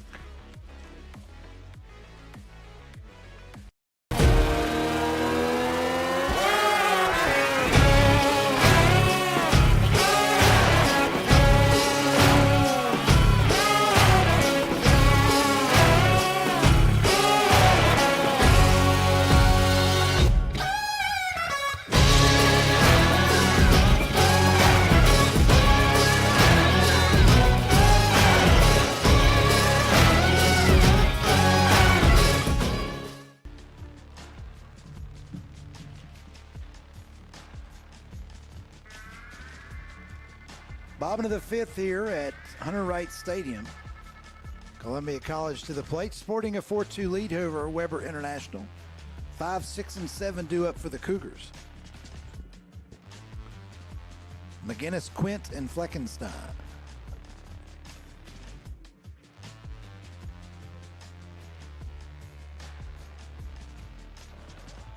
Turned into a nice May afternoon, afternoon yet? Still morning here in Kingsport. But a nice morning here in Kingsport. Got a little bit of sun breaking through. A little bit cool for the month of May here in Kingsport. We'll take it. I got to go to Murfreesboro next week for Tennessee State High School Championship Week. And I don't think I've ever been down there and it wasn't about 90, so things are probably going to change next week. But looking forward to that. Enjoyed the time here on the Southeast Sports Network here at the opening round of the NAIA National Championships. Appreciate the folks for having the hometown boy on board. First pitch to McGinnis from Matthews is high and tight, 1-0.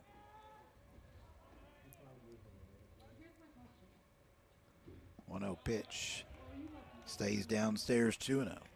McGinnis, Quint, and Fleckenstein. McGinnis 0 for 2, hit into a fielder's choice that did score runs, so credit the RBI, then struck out looking. 2-0, a line drive right center field. That is curling over towards the running Ian Coleman for out number 1.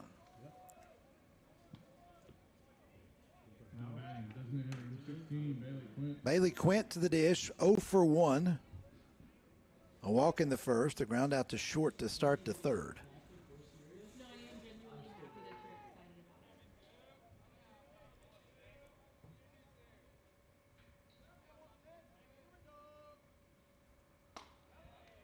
First pitch fastball misses. 1-0.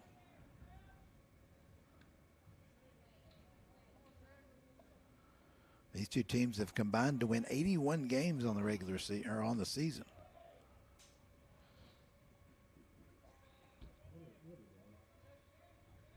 I think it's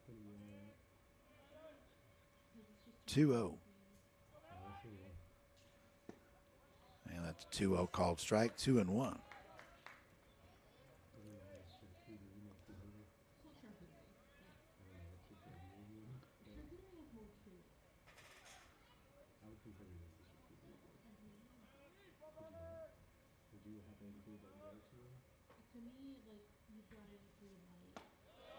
Two one stays upstairs, 3-1 to Quint.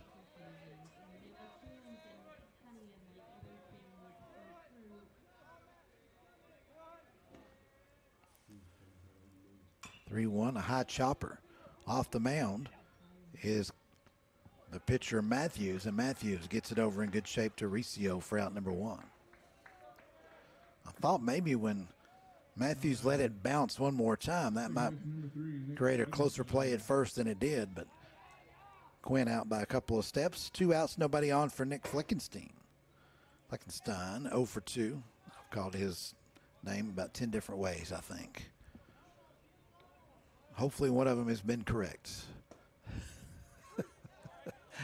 0-1. Fleckenstein, I think, is the most common that we've used. And I'm not the only one. The downstairs guy's done it as well. 1-1 count to Nick.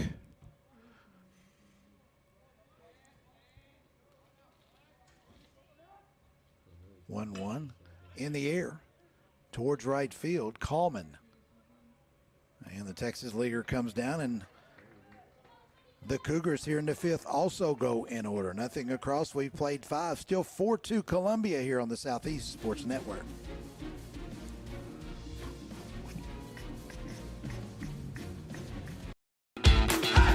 Welcome to SESN, your ticket to the front row of the sports world, covering local, regional, and national events. We bring the game to you. Feel the excitement of every play, every score, every victory. Get your seat, get on air, and immerse yourself in the heart-pounding action. The Southeast Sports Network, where sports come to life.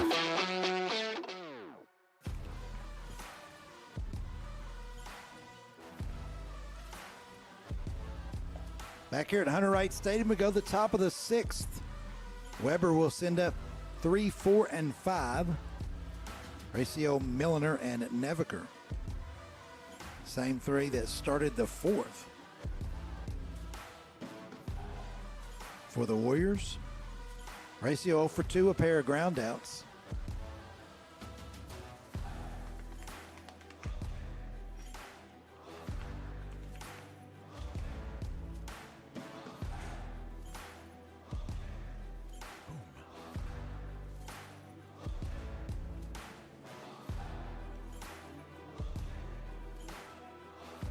Riccio grounded out to short in the 1st, to 3rd in the 4th.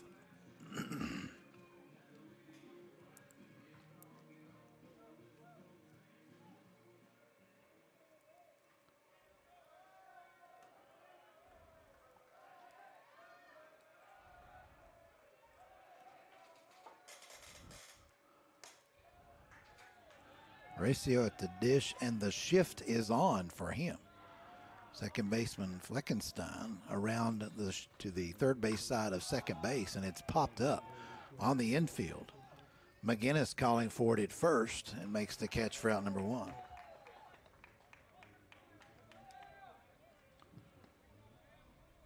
Now batting, third base number 12, Tyron Milliner. Tyron Milliner to the plate. He's 1 for 1 with a walk, a single in the 2nd. Was forced at 2nd on the first out of a double play, and then in the 4th was forced at 3rd.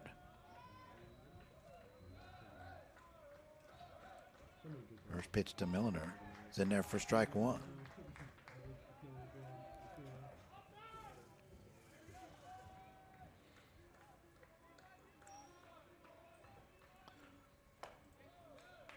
stays outside. 1-1 to Milliner.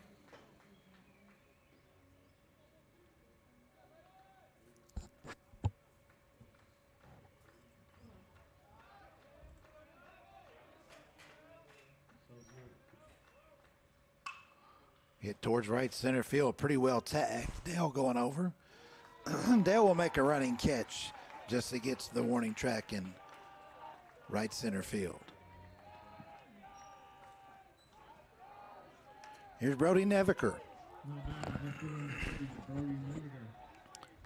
6 straight now retired by Dohan. Here's Neviker, who hit into a 6-4-3 double play in the second, walked and scored one of the 2 Warrior runs in the fourth.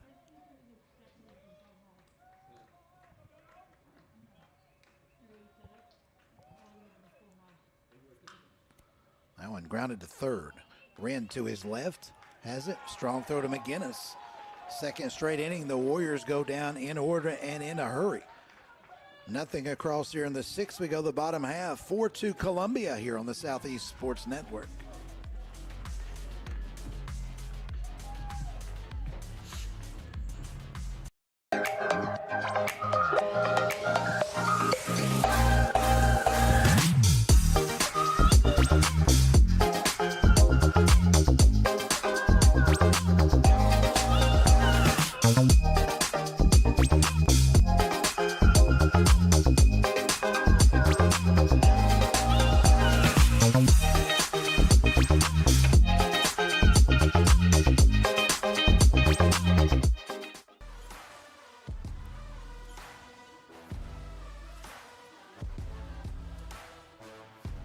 Back for the bottom of the sixth here at Hunter Wright Stadium in Kingsport. Columbia will send up 8, 9, and 1.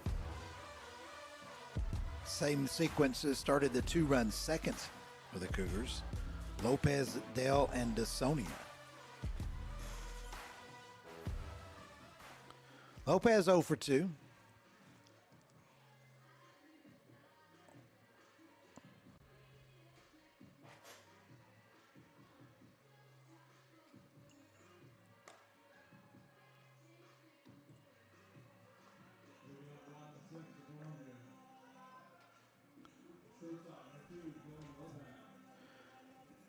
Lopez a ground out to third and a fly ball to center. Another reason for the crispness of these games here is that the starting pitchers have gone well into the games in all 4. And here we are in the 6th, both still in there.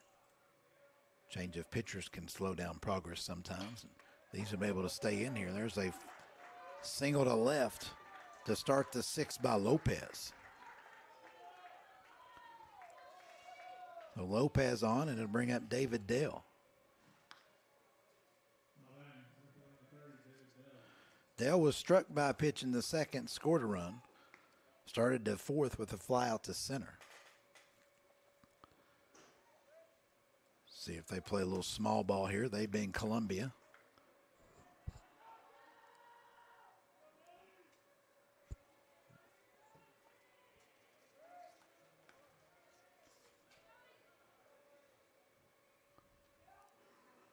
First pitch, and Dale does show bunt and bunts it up the first baseline, or tried to anyway, and it goes backwards. Foul ball.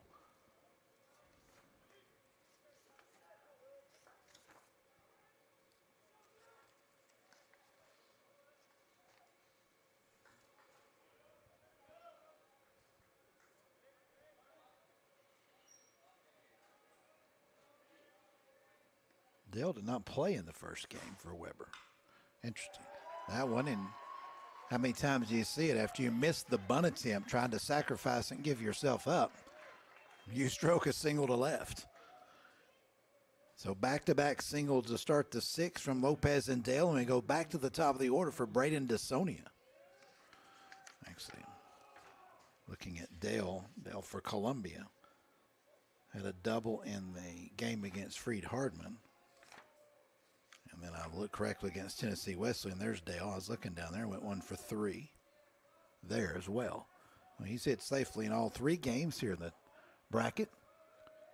DeSonia 2 for 3 on the day, 2 runs scored, and that one gets through the catcher, Carroll. And both runners advance, so now 2 in scoring position for Columbia, nobody out.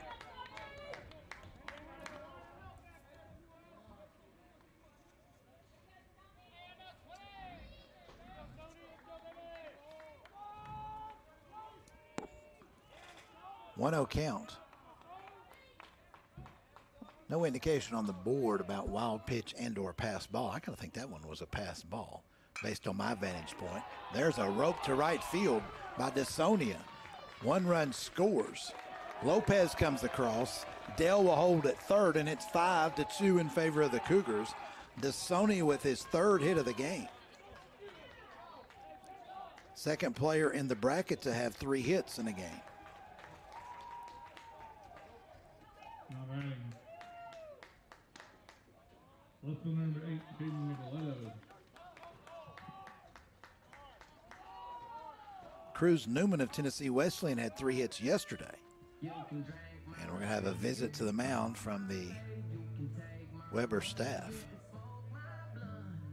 And in fact, the visit will also include a pitching change, as we've got a new pitcher trotting in from the bullpen.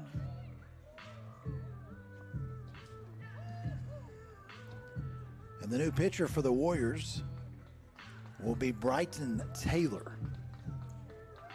Taylor leaves Matthews here in the 6th. Matthews does not retire a batter here in the 6th, so he'll go 5 full innings officially.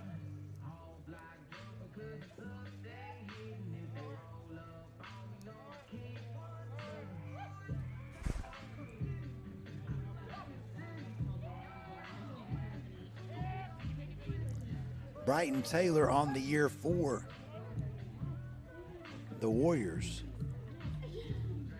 making his 14th appearance of the season, all in relief except for 1. Taylor has tossed 20 2/3 innings, allowed 19 hits, 14 runs, 10 of which were earned.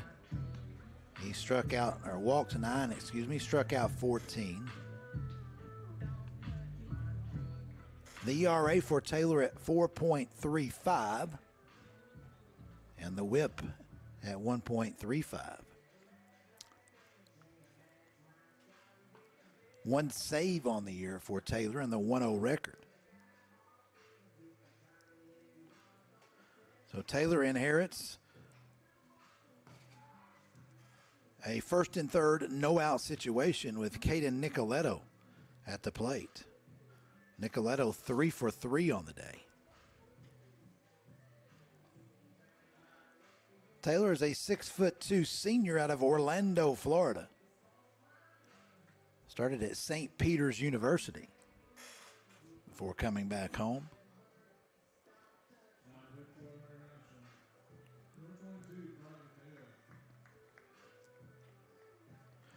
Matthews on the day goes 5 innings. He allowed 9 base hits. Struck out 3. Walked 1 and hit 2. And responsible for the 5 runs scored and the 2 runners on base. We can't close the book on Matthews just yet. First pitch from Taylor is hit to right field. Coleman over, and he makes a one-handed above-the-shoulder catch in right field. And slow to tag from third was Dale. Dale had to go back, unsure that that ball was going to be called. So it was a late tag on a ball that went way out near the warning track in right field. But Dale still able to come home and score the 6th run of the game for the Cougars. And Columbia increases its lead to 6-2 on the sac fly by Caden Nicoletto. Drives in his 2nd run of the game, and it's 6-2, and at the plate is Indy Stanley. Runner at first, DeSonia did not go. Now he's trying to steal. Throw down to second is not going to be in time to get DeSonia. DeSonia with the stolen base, the first stolen base of the game by either side.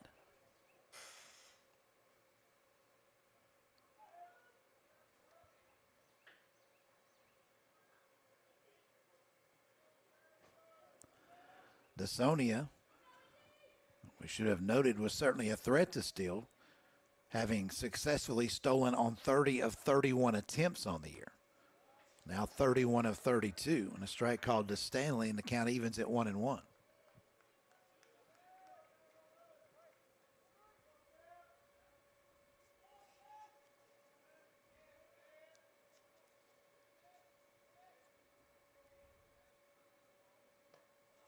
One pitch strike called to Stanley. Stanley is 0 for 1 officially on the day.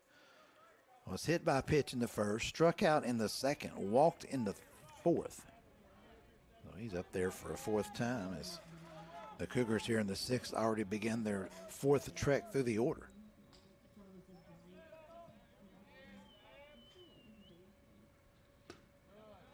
Two pitch just misses inside and low, 2-2.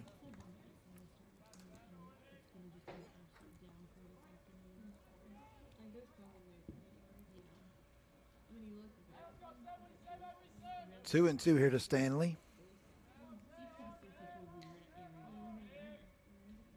Stanley, that one a little roller back to the mound. Taylor out to get it. Throw to first in time for the second out. Scooting down to third is DeSonia.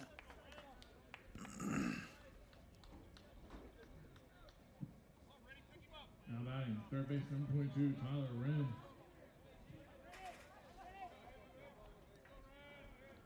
Tyler Wren at the plate, 1 for 3, an RBI single in the second. Also flown out to left and struck out looking.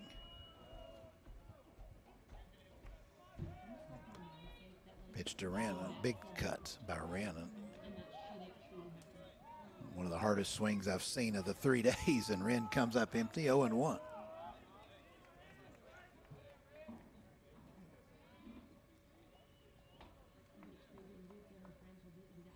0-1, a line drive snagged by the shortstop Richard Rodriguez for the third out. Wren got all of that one, but right to the shortstop Rodriguez for the out. 2 runs, 3 hits, 1 left for the Cougars. We go to the 7th, 6-2 Columbia right here on the Southeast Sports Network. The Southeast Sports Network, your free ticket to front row sports action. From heart-pounding football showdowns to thrilling basketball games, experience every moment live, all from the comfort of your home. Your favorite athletes, broadcast in real time and on demand. It's not just streaming, it's your front row ticket to the best of Southeastern sports. And the best part? It's absolutely free. Don't miss a moment of your favorite teams. Join us now at the Southeast Sports Network. The Southeast Sports Network, your front row ticket to live sports.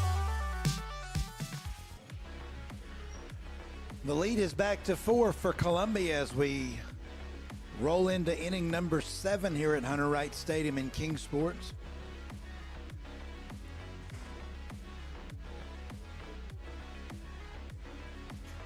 Jarrett May, Richard Rodriguez, and Ian Coleman due up for the Warriors.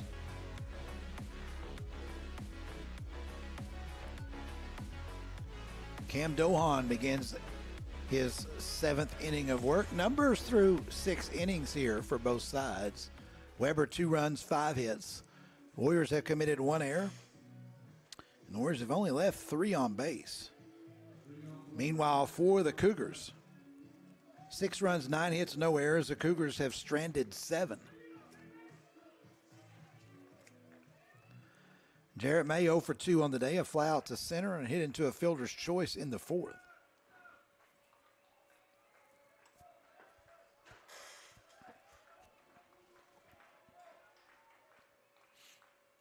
First pitch to May, starts him out with the curveball, and it's a strike 1.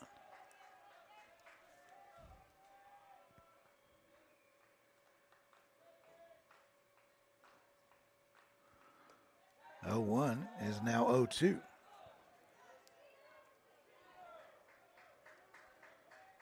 Dohan, through 6 innings, has struck out just 3. Walked 2. Both were issued in the 4th. The 0-2 pitch hit towards the shortstop, and Lopez will handle it for out number 1. Make it 8 straight now retired by Dohan. Here's Richard Rodriguez, the last to reach the single in the fourth. Rodriguez also a single and a run scored in the third.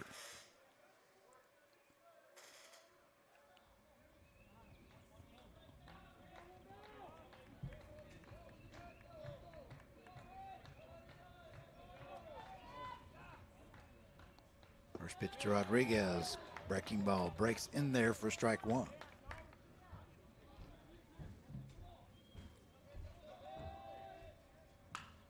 In the air, down the line, going to be a tough play, and that's going to find the hole down there. Down the right field line. And Rodriguez, a third straight base hit. It was kind of a golf shot, a wedge shot, if you will, right down the right field line. I couldn't hit a golf shot to make it stop out there like that one did and hit where it did, but nonetheless, Rodriguez found the little hole out there. As DeSonia had a long way to go from right. McGinnis down the line with his back to the home plate.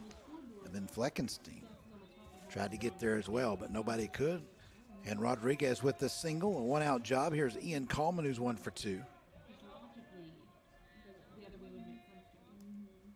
Coleman turns and hits that one pretty well to left field. But Nicoletto will have room for the out. And there are 2 down. Gabriel Cruz to the plate now, 1 for 2. Single in the second, struck out looking to start the fifth. Warriors with 6 hits on the day. Rodriguez has 3 of them. All singles. All 6 hits have been singles.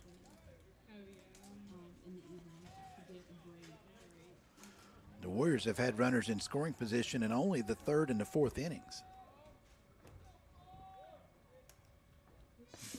And have been hurt by a couple of double play balls in the second and the third, particularly in the third with the bases loaded and nobody out. 1-0 the count to Cruz.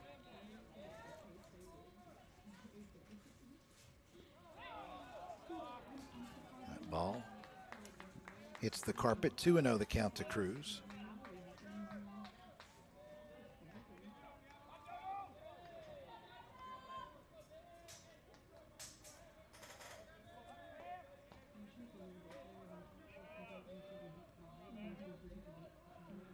A little number up the third baseline. Going to be a tough play, and Dohan will choose to let it roll, and it stayed fair.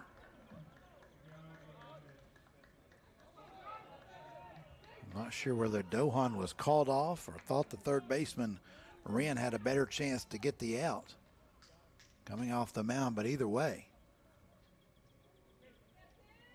it will be a single for Cruz, his second hit of the game. So 2 singles here in the 7th off Dohan. One a blooper that found the hole, and then that one just a little nubber, if you will, up the third baseline. They look like line drive singles in the scorebook. They were anything but there's 2 on and 2 out. Back to the top of the order we go for Cameron Carroll. Carroll 0 for 3 on the day. Line out to left, hit into a double play, and then a fly out to right, and takes strike 1.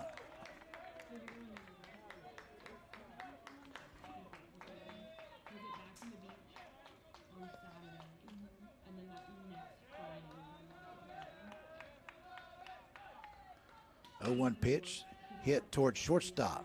And again, the shortstop Lopez will take the force at third, and a hard slide into third on the turf. Wren goes tumbling but hangs on. And that ends the inning here in the 7th for the Warriors. No runs, 2 hits. They leave 2. Bottom of the 7th, we go 6-2 Columbia here on the Southeast Sports Network.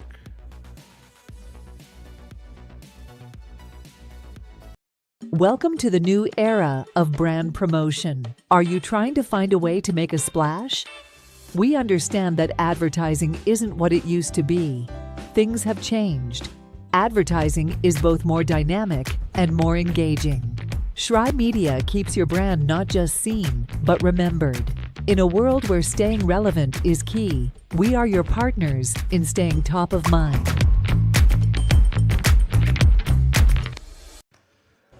Bottom of the 7th now here at Hunter Wright Stadium. Columbia continues to lead 6-2. And the Cougars will have 5, 6, and 7 due up here. Columbia, the 3rd seed here in the bracket, bidding to oust the top seed Weber International. McGinnis, Quint, and Fleckenstein.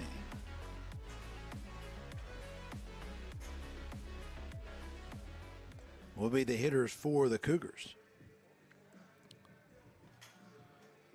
Against reliever Brighton Taylor. Taylor entered in the 6th.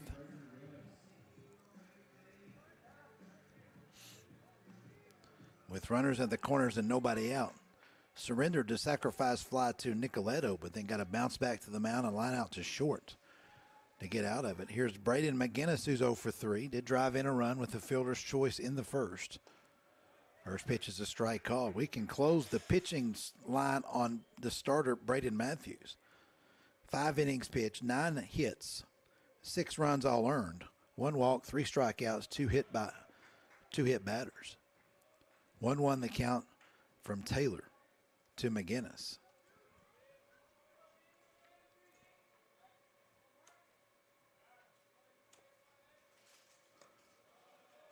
One pitch is ball 2. The winner today is not done today. Unlike the first 2 days, where you played one and called it a day. The winner here will stick around and play Tennessee Wesleyan at 2 o'clock. 3-1 pitch inside and tight, and a leadoff walk drawn by McGinnis.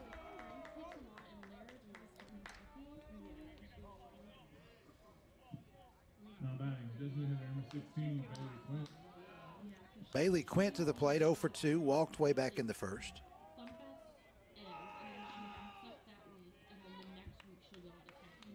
And it looks like that McGinnis will have a pinch runner, and again it will be Miles Jasper pinch running for McGinnis. I mean, the pitch run number 50, Miles Jasper. Jasper has been courtesy running, if you will, for the catcher Stanley. This is a pinch running role here for McGinnis, who will likely re-enter.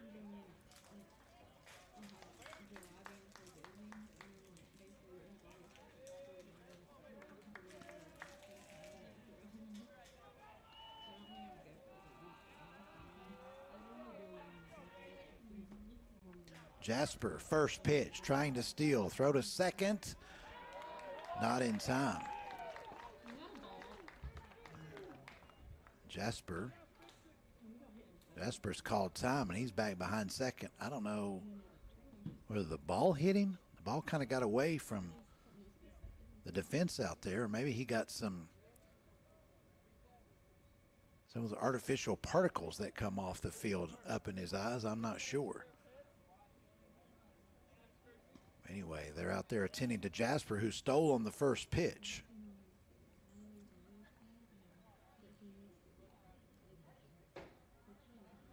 Jasper's 9th stolen base of the year in 11 attempts. He's good to go, but Columbia College with another runner in scoring position. The count 1-0 here to Quint.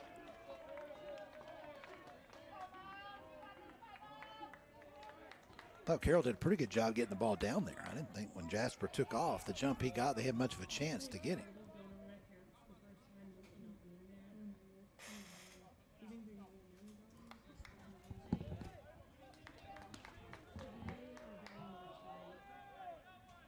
I think in theory they would like to come into pet, but it's that it's the pet. 1-0 count, showing bunt at the plate is Quint. It's a good one. Off the mound to get it is Taylor. His only play is to first for the out. Sacrifice successful. Quint out 1-3, and down to third goes Jasper with 1 out. Nick Fleckenstein to the plate, 0 for 3 on the day. Tried to bunt his way aboard in the first. A liner to left in the third, and a fly out to right in the fifth.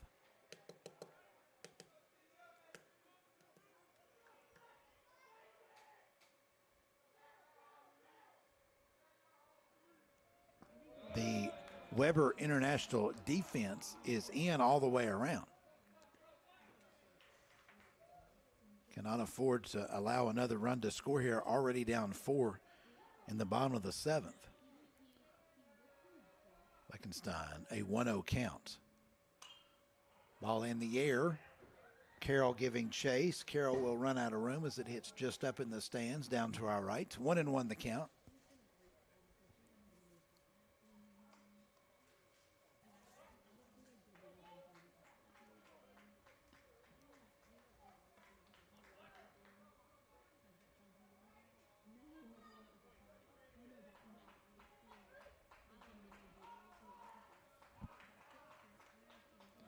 One. Here comes a steal attempt of home. The bunt is popped up. Caught by the first baseman, Riccio, and he will throw it to third to double up. On the squeeze play attempt, Jasper coming to the plate. Fleckenstein popped it to first, and the double play recorded over to Milner. That ends it in the 7th for the Cougars. No runs, no hits, no errors, nobody left on. To the 8th we go. Still 6-2 here on the Southeast Sports Network. Welcome to the new era of brand promotion. Are you trying to find a way to make a splash? We understand that advertising isn't what it used to be. Things have changed. Advertising is both more dynamic and more engaging. Schrei Media keeps your brand not just seen, but remembered. In a world where staying relevant is key, we are your partners in staying top of mind.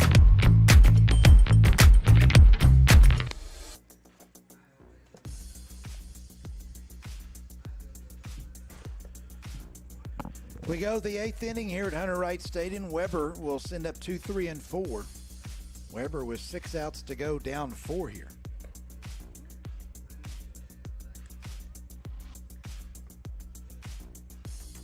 And Dohan, the lefty, through 7 innings, starts the 8th for Columbia. Columbia tried to manufacture itself in another run there in the bottom of the 7th. Executed everything well till the final attempt to get the runner home as McGinnis walked. Jasper then stole second. Quint sacrificed Jasper to third, and then on the 1-out squeeze play attempt, Fleckenstein popped it out, and so Jasper was doubled up as he'd already crossed home plate when the ball was caught by the first baseman. First pitch to Becker, and it hit him. Becker on with the hit by pitch. The curveball never bit. And so Becker leads things off here in the 8th with the hit by pitch. We do have some folks up and about in the Columbia dugout as this is the 8th inning for the starter Dohan. Not sure if his pitch count, but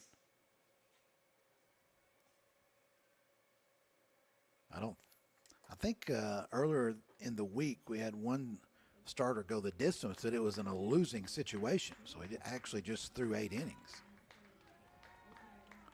So here is Dohan in the 8th. The leadoff runner on board. Here's Ryan Riccio. 0 for 3 on the day is Riccio.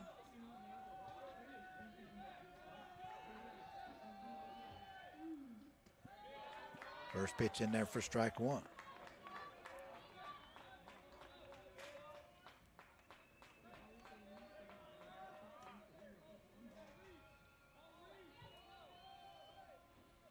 No 1 pitch in the air down the right field line.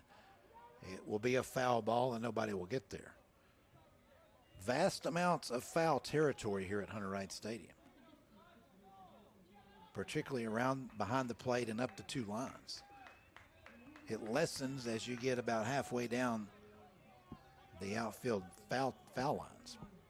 Still quite a bit down there as well. So much so that we oftentimes have foul balls here that nobody can get to. That one was one there. 0-2 the count to Riccio.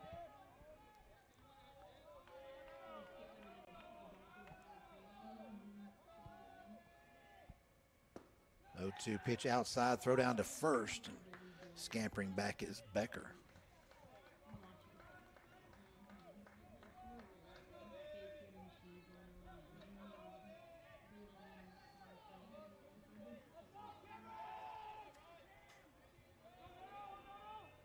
One and two.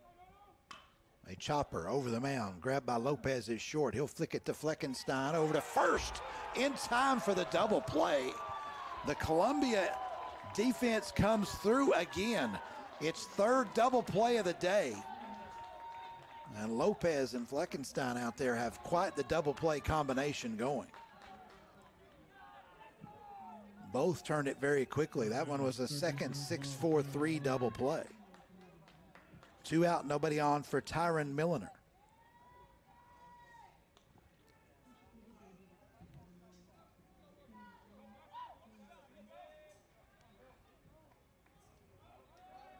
Milliner a single into second, a walk into fourth, and a line out to deep right center in the sixth, and he takes ball 1. Exactly the situation you want to face this guy with 2 outs and nobody on. Foul tip at the plate by Milliner.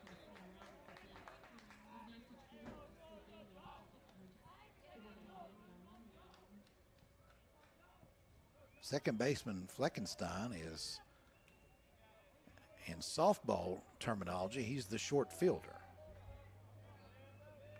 If you've ever played 10-person softball. That one hit over the short fielder towards right field, coming to the plate, making a diving catch is DeSonia for the 3rd out. So Columbia flashes the leather here in the 8th, and Weber is down to its final 3 outs. No runs, no hits, no errors. We go to the bottom of the 8th, 6-2 Columbia on the Southeast Sports Network.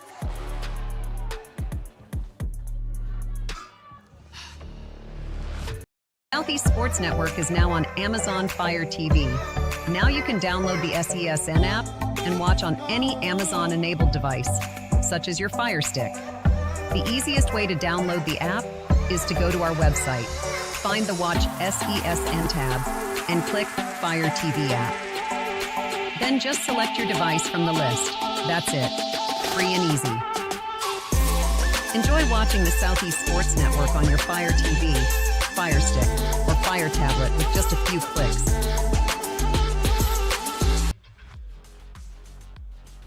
Bottom of the 8th we go here at Hunter Wright Stadium. Columbia College up 6-2, and the Cougars will send up 8, 9, and 1. 3rd time today that sequence has started a frame for the Cougars. Likewise in the 2nd and the 6th. So Lopez, Dale, and DeSonia. 2 of the 3 that shown defensively for the Cougars. In the top of the inning will come to the dish here in the bottom half. Lopez will lead it off. 1 for 3 on the day is Lopez. Ground out to third, a fly out to center, a single and a run scored in the 6th.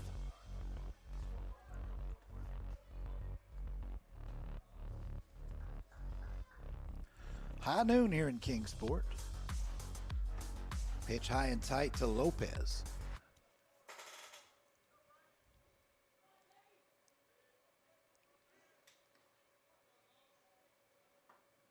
One-0, grounder towards third. Charging is Milliner. Milliner rips that one across the body to Riccio at first for out number 1. David Dale to the plate, 1 for 2 on the day. Scored twice as Dale. Was hit by a pitch in the 2nd and scored. Singled in the 6th and scored. A fly ball to center in the 4th.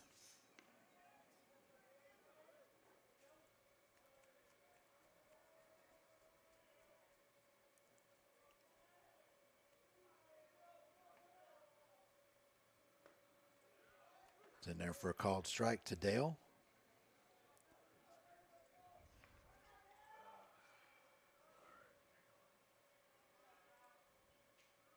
Oh, 1. Dale flares that down the right field line, and running and making a great running catch is Coleman. Coleman saving extra bases by Dale, ran that one down right in front of the 330 sign. There are 2 outs. Nobody on. Back to the top of the order. We go for Braden DeSonia. We came into tournament play on day 3 here in Kingsport with only 1 batter with a 3-hit game. And Columbia now has 2 in this one with 3 hits, including DeSonia, who's 3 for 4. Next in the order, if he gets to the plate, is Caden Nicoletto, who's 3 for 3, both with 2 singles and a double. And the first pitch is a strike to DeSonia. We'll play that next. I guess that 0-1 pitch is downstairs, 1-1 to DeSonia.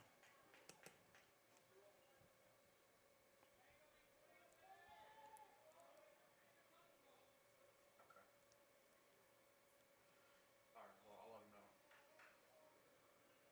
let him know. 1-1, fouled back. Over to our left. Those are the kind of fouls we don't want coming near us. Fortunately, it was to our left. 1-2 the count to DeSonia.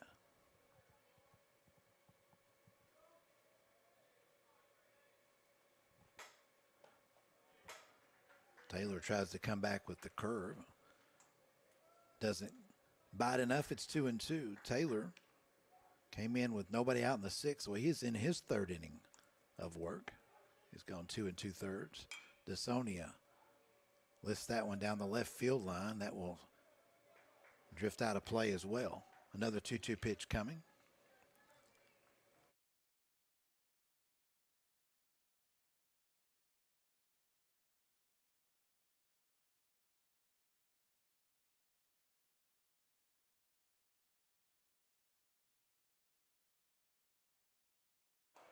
Two the count. That's fouled away.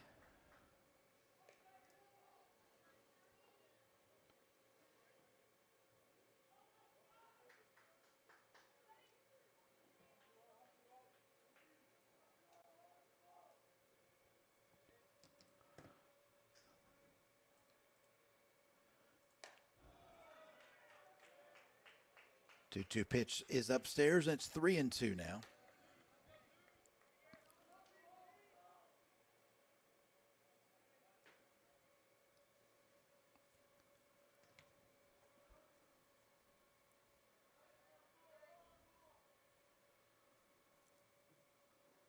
Three-two pitch, ground ball up the middle, flagged by the shortstop Rodriguez behind the bag. Rodriguez on a twirling throw cannot get DeSonia at first.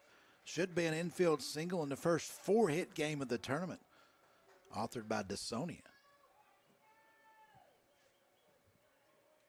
Oh my gracious! They charged him with an error. Not bad. Left fielder right. How do you charge him with an error? He's all the way behind second base and a 360-degree spin on a guy at the leadoff spot that can run. Well, that's harsh. That is harsh.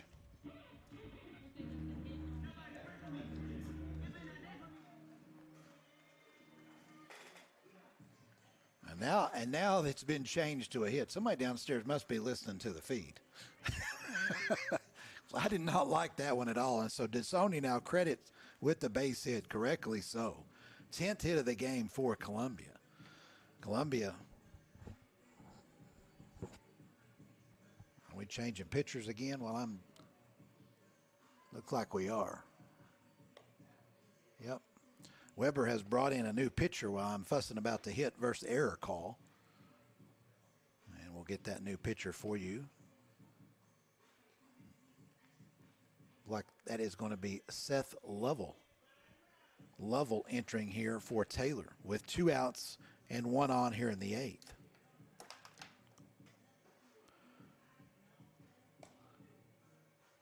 So Brighton Taylor will go 2 2/3 before giving way to Lovell.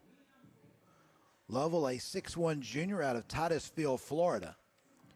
Started his collegiate career at Palm Beach State College. 3rd pitcher of the game here for the Warriors.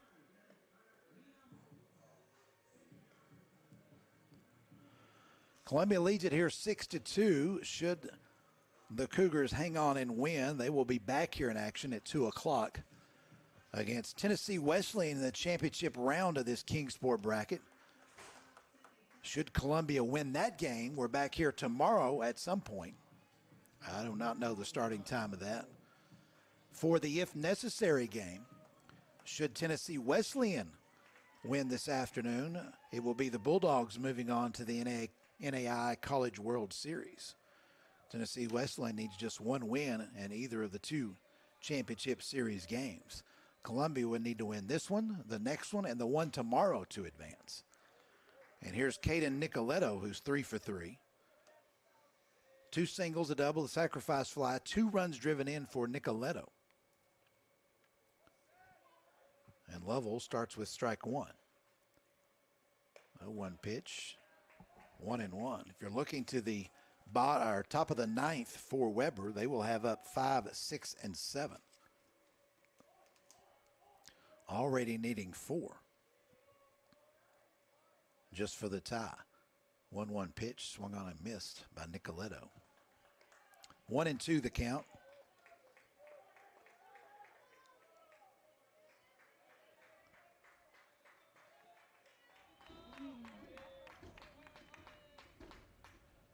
One-two pitch fouled up the first baseline this time.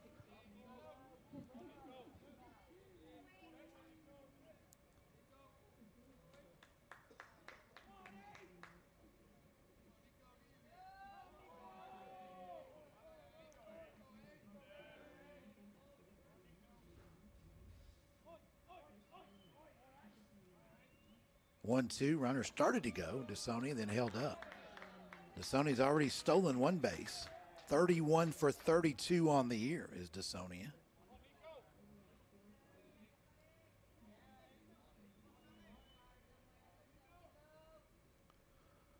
Two-two pitch, and they get Nicoletto. A little bit of a changeup. Nicoletto out front. It's Nicoletto down on strikes. Columbia, no runs a hit, no errors, 1 left. We go to the 9th.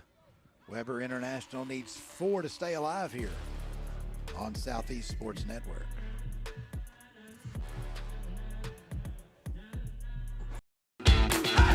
Welcome to SESN, your ticket to the front row of the sports world, covering local, regional, and national events. We bring the game to you. Feel the excitement of every play, every score, every victory. Get your seat, get on air, and immerse yourself in the heart-pounding action. The Southeast Sports Network, where sports come to life. All right, we're back here at Hunter Wright Stadium. Weber International down to its final 3 outs. And they want to keep this season alive. 5, 6, and 7. Brody Neviker, Jarrett May, and Richard Rodriguez. As Cam Dohan bids for the complete game victory here for Columbia College. If Dohan can get through inning number 9 here and Columbia wins, we'll take a little bit of a break. Columbia will be back here at 2 p.m. to face Tennessee Wesleyan, and in the championship series, it will be a 2-seed versus a 3-seed deal. Weber International is the top seed. They would be eliminated. Freed Hardman ousted yesterday as the 4-seed. Tennessee Wesleyan wins this afternoon. They are again headed to the NAIA College World Series. Columbia would need a win today and another tomorrow. And what would be the, if necessary, that did prove necessary game. Well, that's the situation here in the double elimination bracket. Brody Neviker steps in, 0 for 2 on the day, walked and scored in the 4th.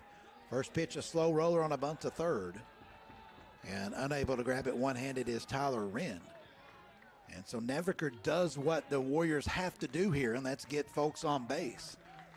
Neviker on with the leadoff single. 8th hit of the game for the Warriors. And here's Jarrett May. Now, what the Warriors have done frequently, though, however, is after a base hit into a double play. Done that 3 times here. Here's Jarrett May, who's 0 for 3 officially. Was on board on a fielder's choice on the 4th. First pitch is a called strike. It's 0-1.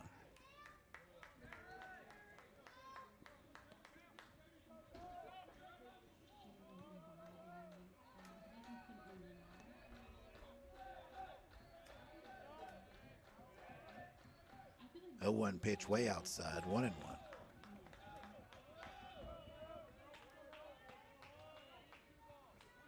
If you're Columbia, you definitely want the starter Dohan to get through this one. You want as many fresh arms as available for the second game today, and hopefully for the Cougars, another game tomorrow. But it's now 2-1, the count to May.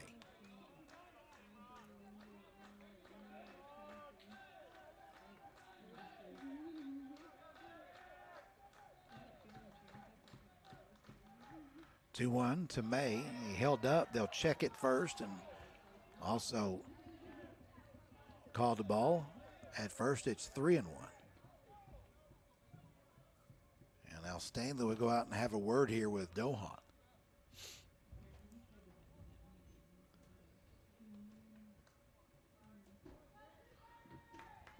3-1 count. You come into the ninth inning, up 4, just need 3 outs, but nothing is ever easy in baseball.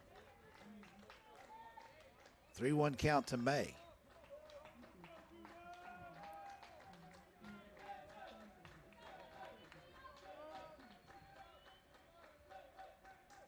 Three-one pitch, a curveball, and May was well out in front of that one. And he hits it a long way, but foul. Wasn't a great location on that curveball from Dohan, but fortunately he had May off balance.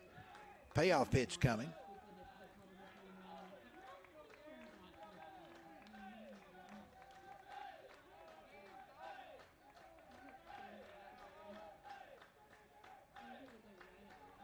Three-two pitch, came back with the curveball and walked him. So the first 2 are aboard here in the 9th for Weber. For Dohan, that's just the 3rd walk of the game. He walked 2 in the 4th. Here's Richard Rodriguez. Rodriguez 3 for 3 on the day. 3 singles. Still no visit to the mound from anybody on the Columbia staff. And so Dohan, first pitch to Rodriguez, is in there for strike 1.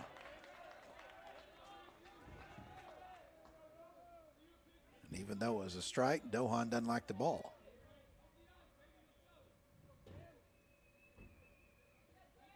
He'll get another. 0-1 count, Rodriguez. Bidding for a 4-hit day himself.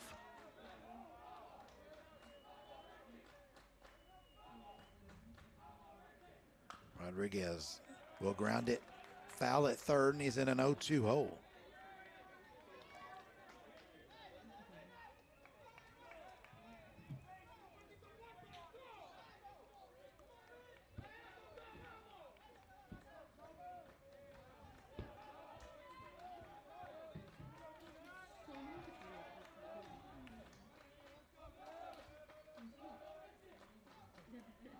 Oh-2 pitch, a hot shot to third and off the third baseman Wren and into left field. Rounding third, coming to the plate and scoring is Neviker. And it's 6-3.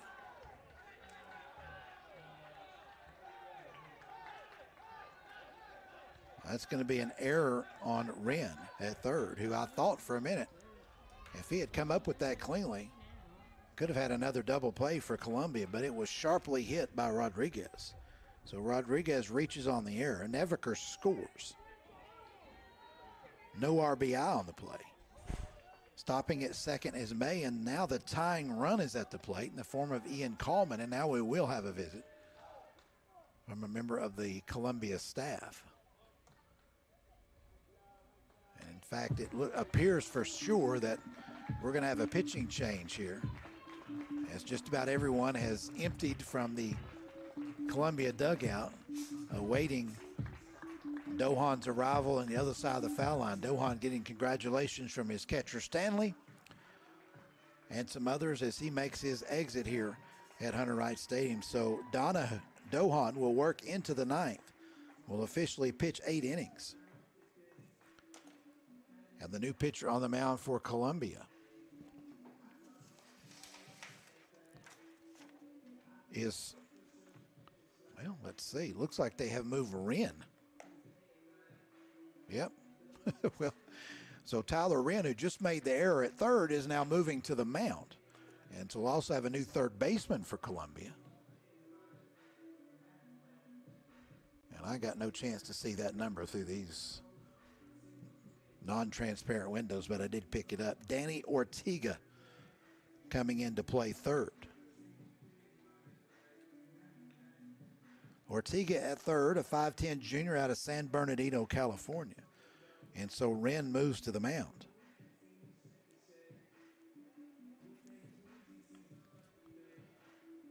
Dohan allowed 8 hits.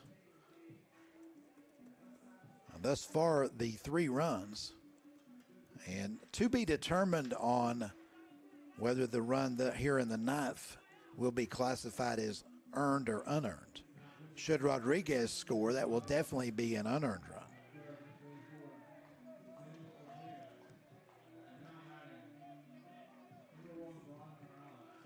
Tyler Wren on the year, making his 10th appearance on the mound, all in relief. Has thrown 13 2/3 innings, allowed 14 hits, 5 runs, 4 earned. Wren has 3 saves, and the first pitch is hit a long way. Foul by Coleman. Wow. Straighten that thing out. We've got us a tie ball game. Anyway, ran a 2.63 ERA, a 1.76 whip. He's 0-2 on the year with those 3 saves. Definitely a save situation here, and the 0-1 pitch is ball 1. Coleman at the plate is 1 for 3 with a single. And he does represent the tying run. 1-1 pitch in there. 2-1.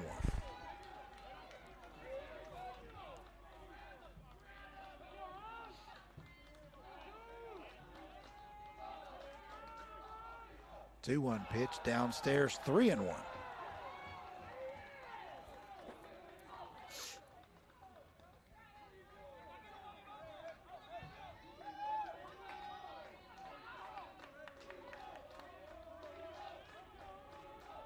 Three-one pitch, swung on and missed.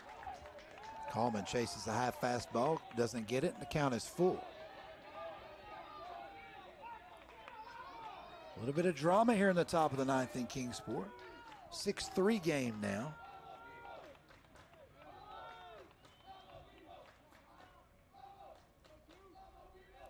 Pitch to Coleman is ball 4, and the bases are loaded, and the tying run is aboard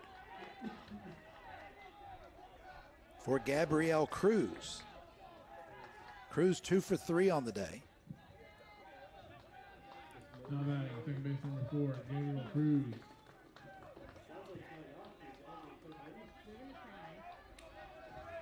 Cruz representing the go-ahead run here in the top of the 9th.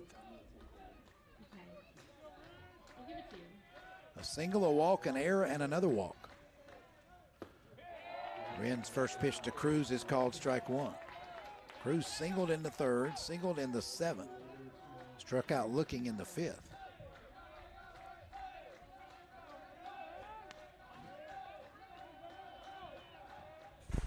Wren to the belt. Off-speed pitch stays upstairs, 1-1.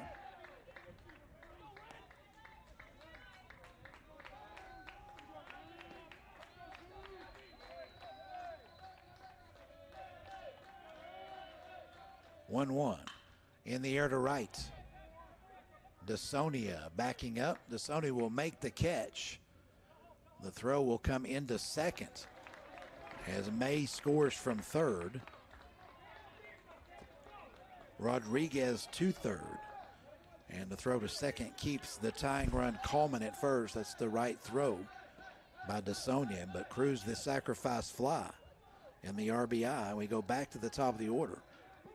Runners on the corners now, 1 out for Cameron Carroll. And now here we come, another visit out of the dugout by the staff for Columbia College. Could be head coach Daryl Munns, who's in his 8th season. So meeting on the mound is Weber, which entered the ninth down to its last 3 outs. Has scored twice, still has 2 outs to go. 6-4 the count. It looks like everybody will stay put this time for Columbia College. And Wren to deal with Carroll, who's 0 for 4. A line out to left, hit into a double play, a fly ball to right, and a fielder's choice. And if you're Columbia College, really the emphasis here is on Coleman at first. You want to keep him out of scoring position. Some of the discussion could have been what would be the situation if Coleman chooses to try to steal second with the runner at third. I don't know that they'll try to do that. I see too much high school baseball. Well, that's pretty much done every time.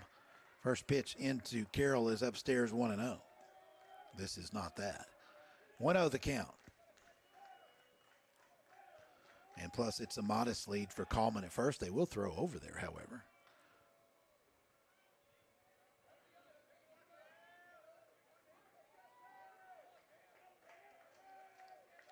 You've probably even got to think about potentially a sacrifice bunt. You know, if you're Weber, you hate to give up an out, but you do want to get the runner in scoring position if you can, but I don't know that you're going to bunt your leadoff hitter. All kinds of possibilities here. First and third and 1 out, a 2-0 count. And that is hit well to right, but right at DeSonia. DeSonia will make the catch again, and again will throw it into second to keep Coleman at first. Rodriguez does score. Second straight sac fly. But now Weber International down to its final out, and the runner still at first. The runner, of course, being the tying run, Coleman at first. Here's Joseph Becker. Becker 0 for 3 on the day. 2 strikeouts, a fly out, and a hit by pitch. So Coleman, the tying run, stays at first. And the old proverbial, those runners on base don't matter. That's why you got to keep the tying run at first. And so DeSonia out there in deep right field on back-to-back plays chooses not to throw it home and allow potential on the backside of the throw, Coleman to go down to second. Good situational baseball and awareness by DeSonia out there, but it's 2-0 the count now to Becker. Certainly if you're Wren, you don't want to come back after that and walk the tying run to second. The 2-0 count. Curveball in there for strike one from Wren.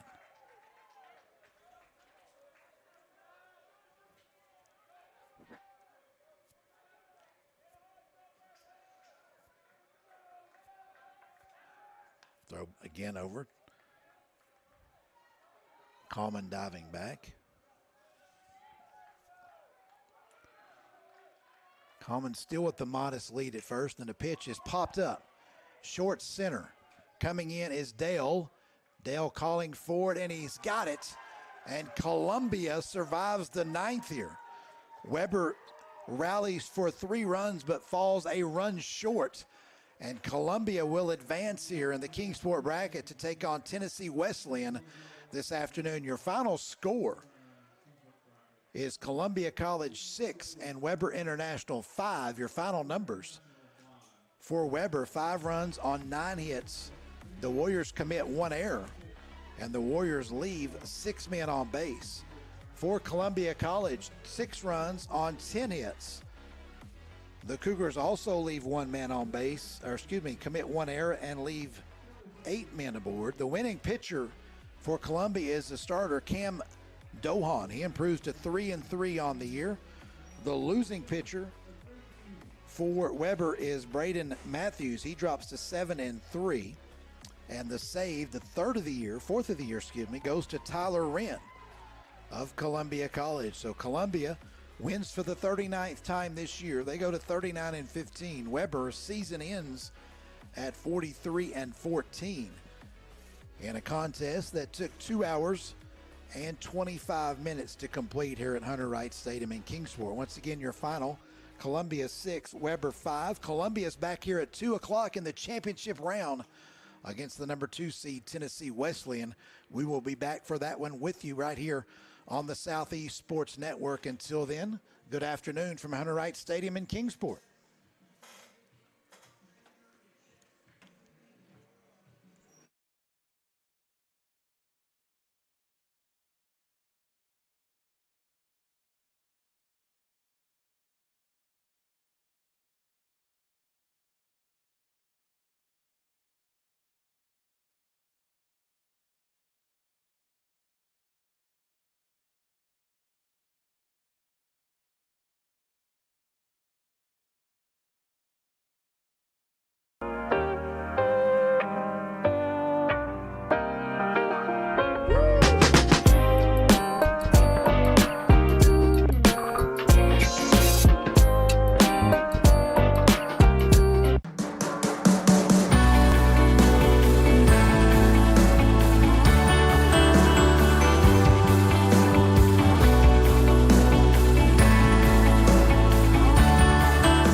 A truck is a tool, but a Ram is life. Yeah, it's the wipe the sweat off your brow sort of life. But it's also the let's load up the ATV's life. The my kids play way too many sports life. The let's find a secret spot to fish life. That looks nice. Innovations, comforts, and powertrains built to power all the lives you live. Ram.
Your vacation is now playing in Tennessee.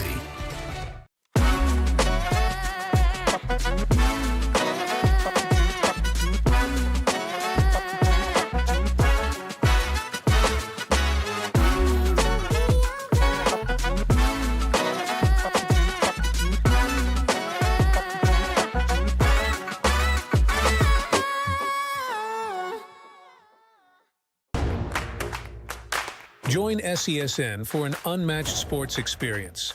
Dive into the world of game highlights, real-time updates, and electrifying coverage.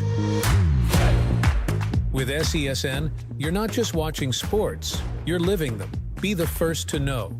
the first to see, and the first to share every big moment. The Southeast Sports Network, where sports come to life.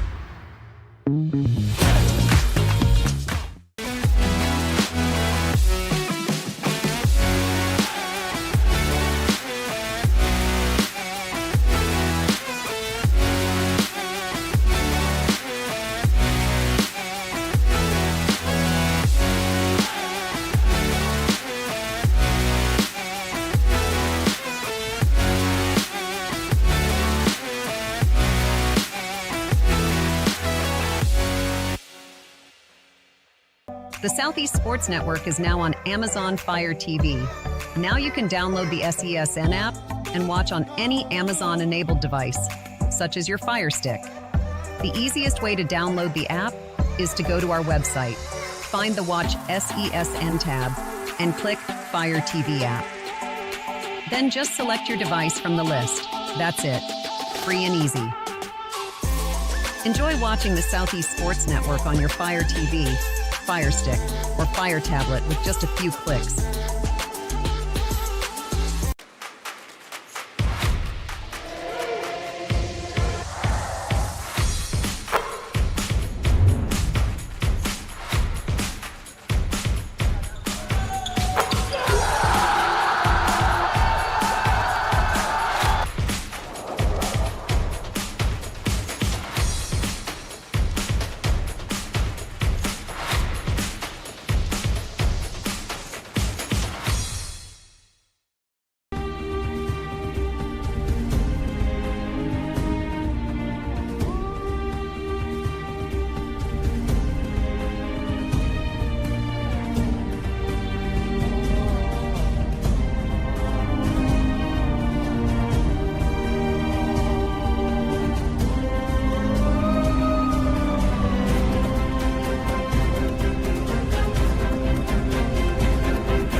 I got involved in officiating volleyball 8 years after I played Division I in college. Saying yes to volleyball officiating will give you the privilege to be a part of one of the most exciting sports around. I'm a speaker, A builder. I coach, Culinary arts. Auditor. A firefighter. For anyone contemplating becoming a volleyball official, just go for it. Take the plunge. Open the door. Say yes to officiating. Learn more about how to get involved at sayyes2officiating.com. The Southeast Sports Network, your free ticket to front row sports action. From heart-pounding football showdowns to thrilling basketball games, experience every moment live, all from the comfort of your home. Your favorite athletes, broadcast in real time and on demand. It's not just streaming, it's your front row ticket to the best of Southeastern sports. And the best part? It's absolutely free. Don't miss a moment of your favorite teams. Join us now at the Southeast Sports Network. The Southeast Sports Network, your front row ticket to live sports.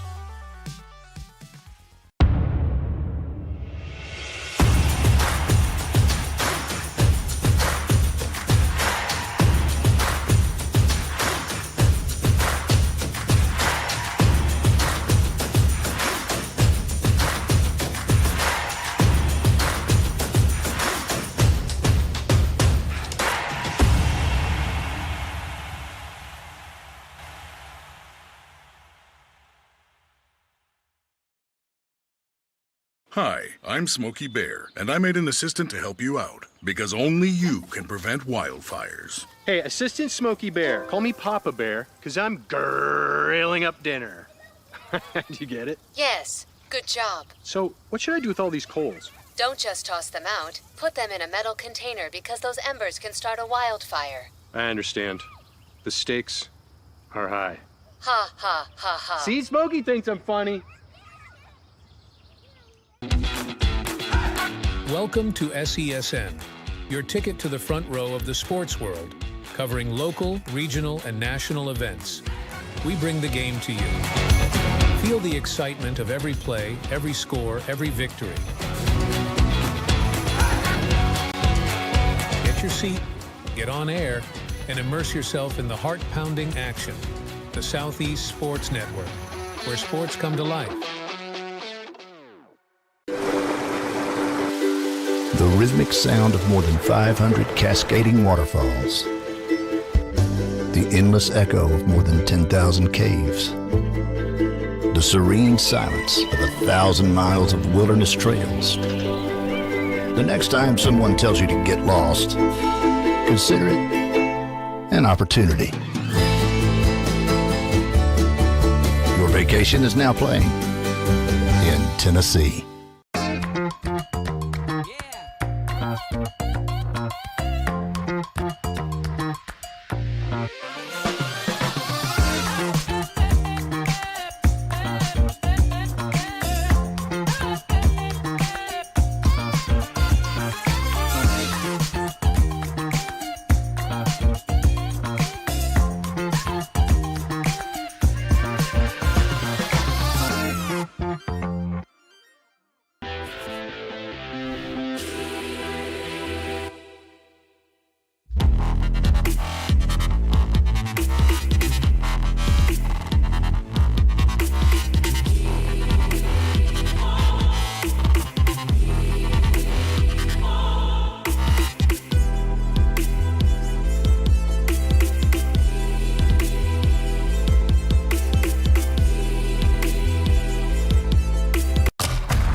Hello, and thank you for joining us for today's broadcast.